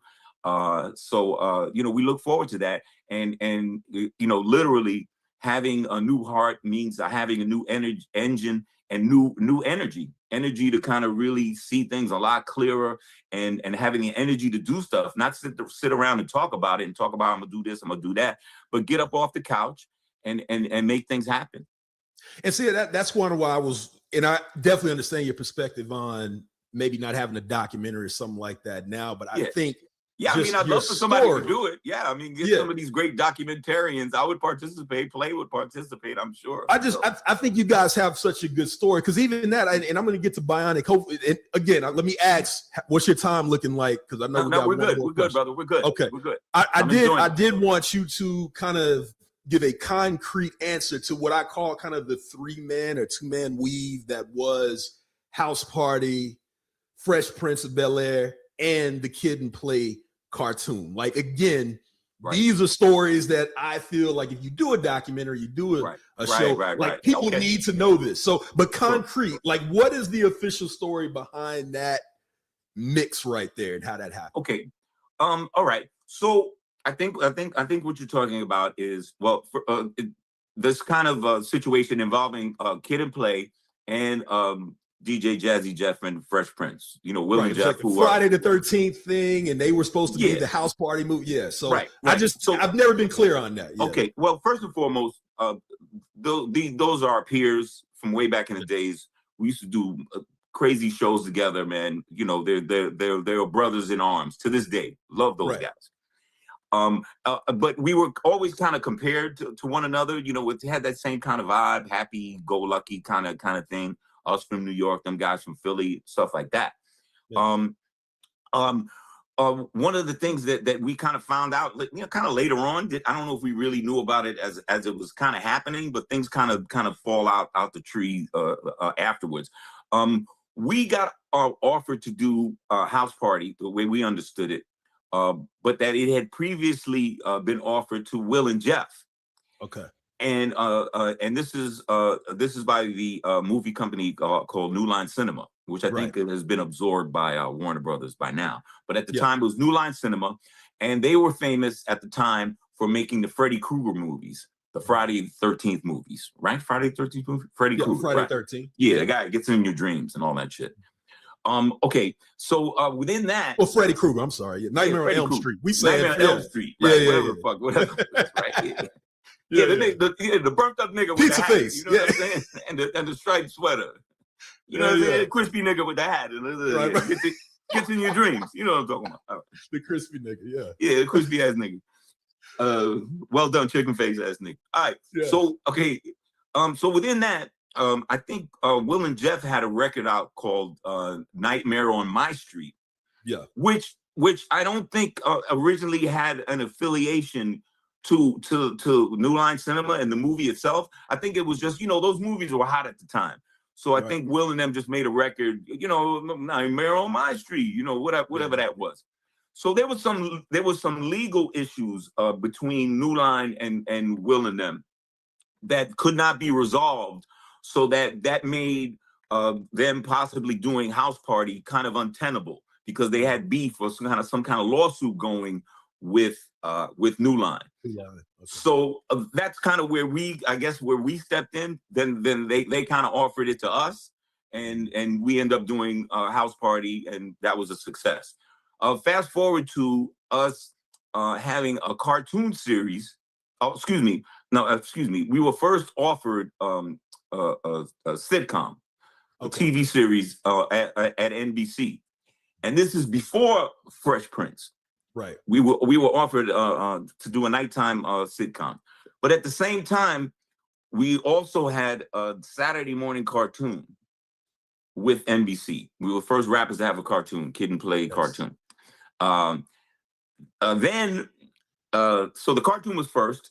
The sitcom was pending. Was going to come after that. Now, NBC wants to take the cartoon series off, and we kind of felt some kind of way about that. It was actually one of the mistakes that we made. We kind of took it personal. It was like, oh man, you guys took our cartoon off. If you take the cartoon series off, we don't want to do the nighttime sitcom with y'all. That's what a dumb. That's how we thought. But we weren't really thinking clearly, because it wasn't anything personal. Come to find out, if you remember at that time, NBC was phasing out all cartoons, and they were going to what they called at the time TNBC, which was all live action on Saturdays. So that's how you got Saved by the Bell and all those team shows. So they were phasing out cartoons in general. It wasn't anything personal. Yeah. Had we known that, or had we been sophisticated enough to not take it personal, we wouldn't have said, go fuck yourselves on the sitcom. So we said, go fuck yourself on the sitcom. We don't want to do the sitcom. So that sitcom ended up being the slot that Will goes into, because they need somebody to kind of, they still wanted to do something light, urban, a little touch of hip hop, not too much. So if you can't get Kid and Play, you can get Fresh Prince in them. Similarly, when Will and them couldn't do House Party, well, you could plug Kid and Play into it like that. So it's kind of a weird dynamic. No hard feelings or anything on that side. I don't think anybody of us realized it at the time. But when we kind of look back at it, we were able to say, well, oh, wow, y'all didn't do that, and we ended up doing that. Then we stopped doing that, and y'all came in and did that. So, it was kind of weird. And, we're able to kind of laugh about it then. But, yeah, when you have, thankfully, when you've had long careers like we have had, all of us, the four of us, decades in the business, you're going to have situations like that, stories like that. Sometimes you made the right move. Sometimes you made an impulsive move. You kind of learn that. You have to learn that you have to keep the personal from overriding what the correct business decision is to make. So, we bumped our heads a few times over the years, but thankfully not too much. Well, I'm going to tell you something. I took it personal because Why did you take it personal? As a kid, shit, my baby mamas took it personal. I didn't get that sitcom money, nigga. Shit. Talk about who took it personal. From 8 or 9 years old, and I don't know if this happened with everybody else. I'd have to take a survey, but I have talked to a couple of people here in Houston. That shit used to come on at 6:30 a.m. on a Saturday. Now you have to think, as a kid, you guys caught. So like I kind of missed the majority of that, because as a kid on Saturdays, you're not trying to be up at 6:30 a.m. So it was just kind of like, why did they not put you guys in the more prime time? So that's why I always took it personal. That's a whole nother question. That's a whole nother thing. You know what I'm saying? But you know what? We only had one season of the cartoon. Right. But look, it was some of the things that you accomplish when you're coming up in this business are things that are really kind of special. Because it's stuff that you remember you watching as a kid, and you just like, wow, if we ever got to do that, that would be really, really cool. I remember watching Soul Train when we were young. And when we got an opportunity to be on Soul Train, we were just like, you couldn't tell us nothing. You were like, mama, I made it. You can't tell me shit. And when we got an opportunity to do a cartoon series, and that was like a really big deal to us. When we had a Marvel comic book, those are really big deals to us, because those are things as kids that we really admire. So that made it to the point where when they told us they were going to take the cartoon away and take it off the air, we really took that personal, to the point where we made a bad business decision based on that. So I feel your frustration, but it wasn't anybody's fault. I'm glad we had the opportunity. And I'm glad you enjoyed it for the time that you did. But that stuff was important to us. Being the first rappers to have a cartoon. I mean, Hammer ended up having one the following year over at ABC. But being the first at stuff is pretty important, because not only do you get that props at that time, but it also helps the people coming behind, so that maybe doing that help Hammerman get his, help New Kids on the Block get theirs, that type of stuff. So we took it a little bit too harder than we should have, but cartoons were important to us. No, it was too. Bionic, man, I know you've been on, man. What you got? All right, so what's funny about where this conversation went was that I had my hand up for a minute, because something you said in reference to new artists coming, and you were talking about possibly documentaries and all that other stuff, something just popped into my head like, hey, And then y'all started pivoting into all of this. The thing that popped into my head was personally, like, yeah, people want to see a documentary, get behind the scenes, info on stories or whatever. But I'm always looking to, like, you said 90s nostalgia and how 90s nostalgia is booming right now. And in my head, I'm like, why not revamp the Kid and Play cartoon and like pitch it to Netflix or pitch it to one of the streaming services, and like refurbish that and kind of tell over exaggerated versions of road trip stories from Kid and Play, from Salt and Pepper, from Public Enemy, like that sort of thing. Write it out for like 2-3 seasons, get in, get out, get your money. Well, oh, go ahead. I'm sorry. Yeah. Not to cut you off. I think I know where you're going, and I think what you're talking about is an excellent idea, and it's an idea that various people have had over the years and have tried to put together. Some of the problems that you have is particularly when you're if you're telling the story of Kid and Play, and then it involves other artists or other celebrities and stuff like that, that's where it starts to get like a little hard to lift, because you have to involve all those different things. Because you're even if it's in cartoon form, it's these people's image and likeness. People have to be compensated. People have to be consulted. People have to have input. So I think stuff like that. I think the powers that be get discouraged because there's too many moving parts. Now, right. I say all that to say, once again, that could be just because of the way the business model is constructed. Right. Once again, somebody innovative and not fearful just needs to do it. And then people see it, and then all of a sudden we find out that there's a way that it can be done. But I'm saying, up to now, I've seen people try to do it, and it gets held up in some form or fashion because there's just too many moving parts and moving people to kind of corral and get on the same page and get in line.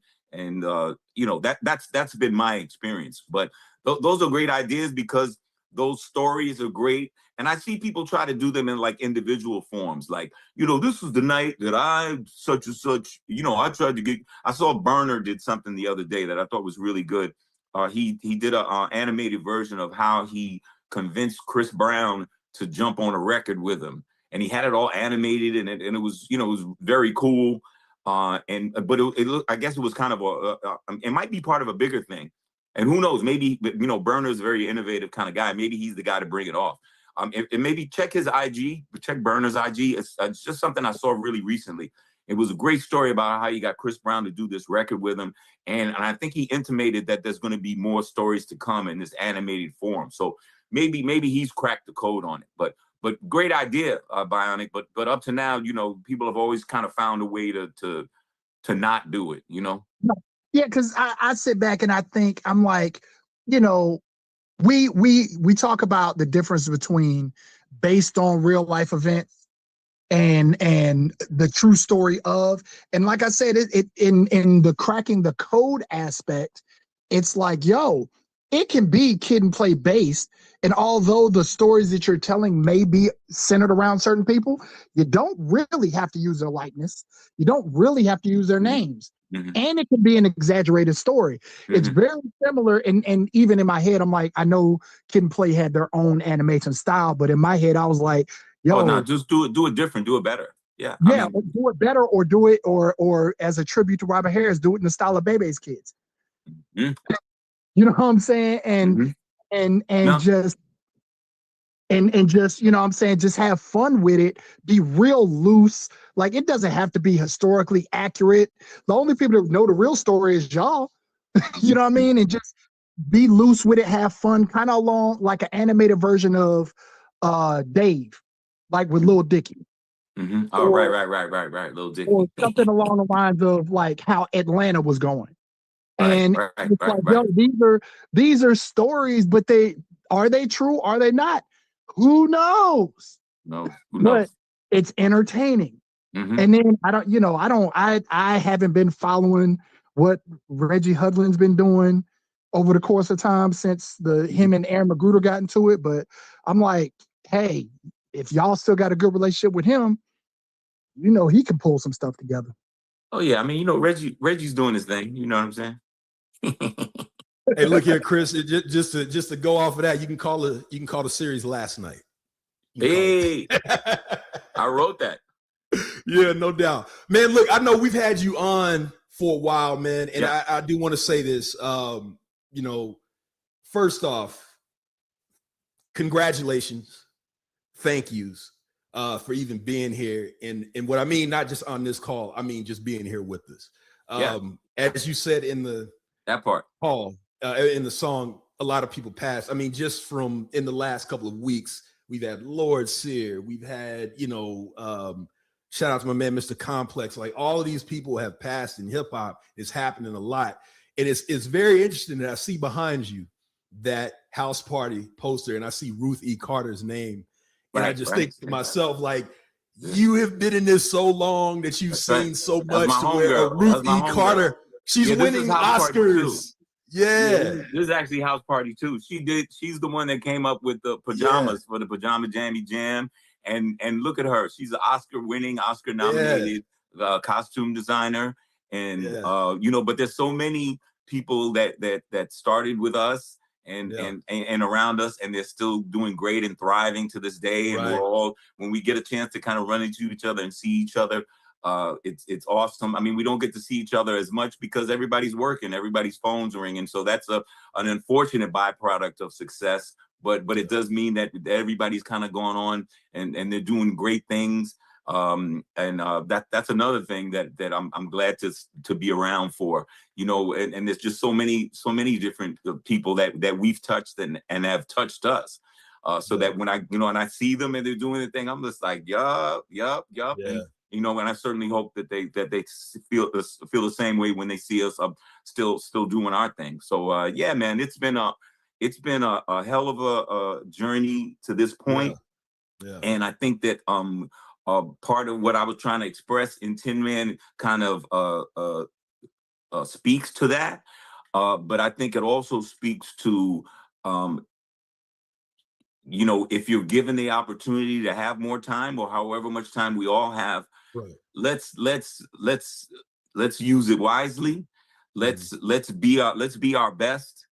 Those things that you were always thinking about doing, man, just go ahead on and do it. Just shoot it. Shoot your shot. Stop waiting. Stop waiting on others. You know what I mean? There's always a way. Some of the great ideas people have been putting forth. Yeah, I mean, sometimes there's been a mindset like, well, I can't do it because such and such. Well, you'll never know unless you get off that couch.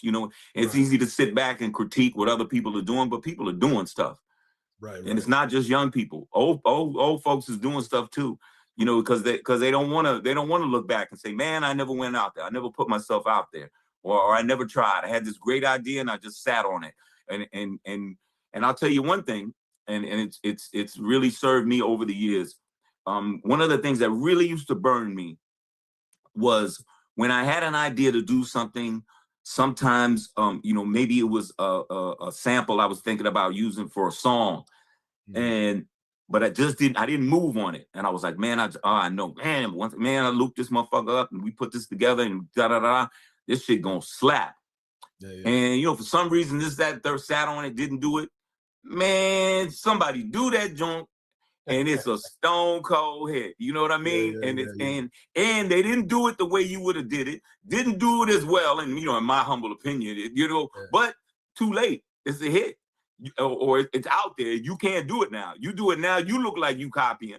But you should have pulled the trigger on it. And that's just not for, a sample. It's for a lot of different ideas. You know what I mean? Sometimes these are great ideas, great concepts. Shoot your shot. Take advantage of the ability to get your art to the public in a quick fashion. You know what I mean? Be first. Because a lot of times when you first, you can kind of, you can commandeer it, and being first means something. It doesn't mean it's perfect, and it doesn't mean it's the final version of whatever that is. But being first matters, and it means also something to your soul. Like, man, I did that.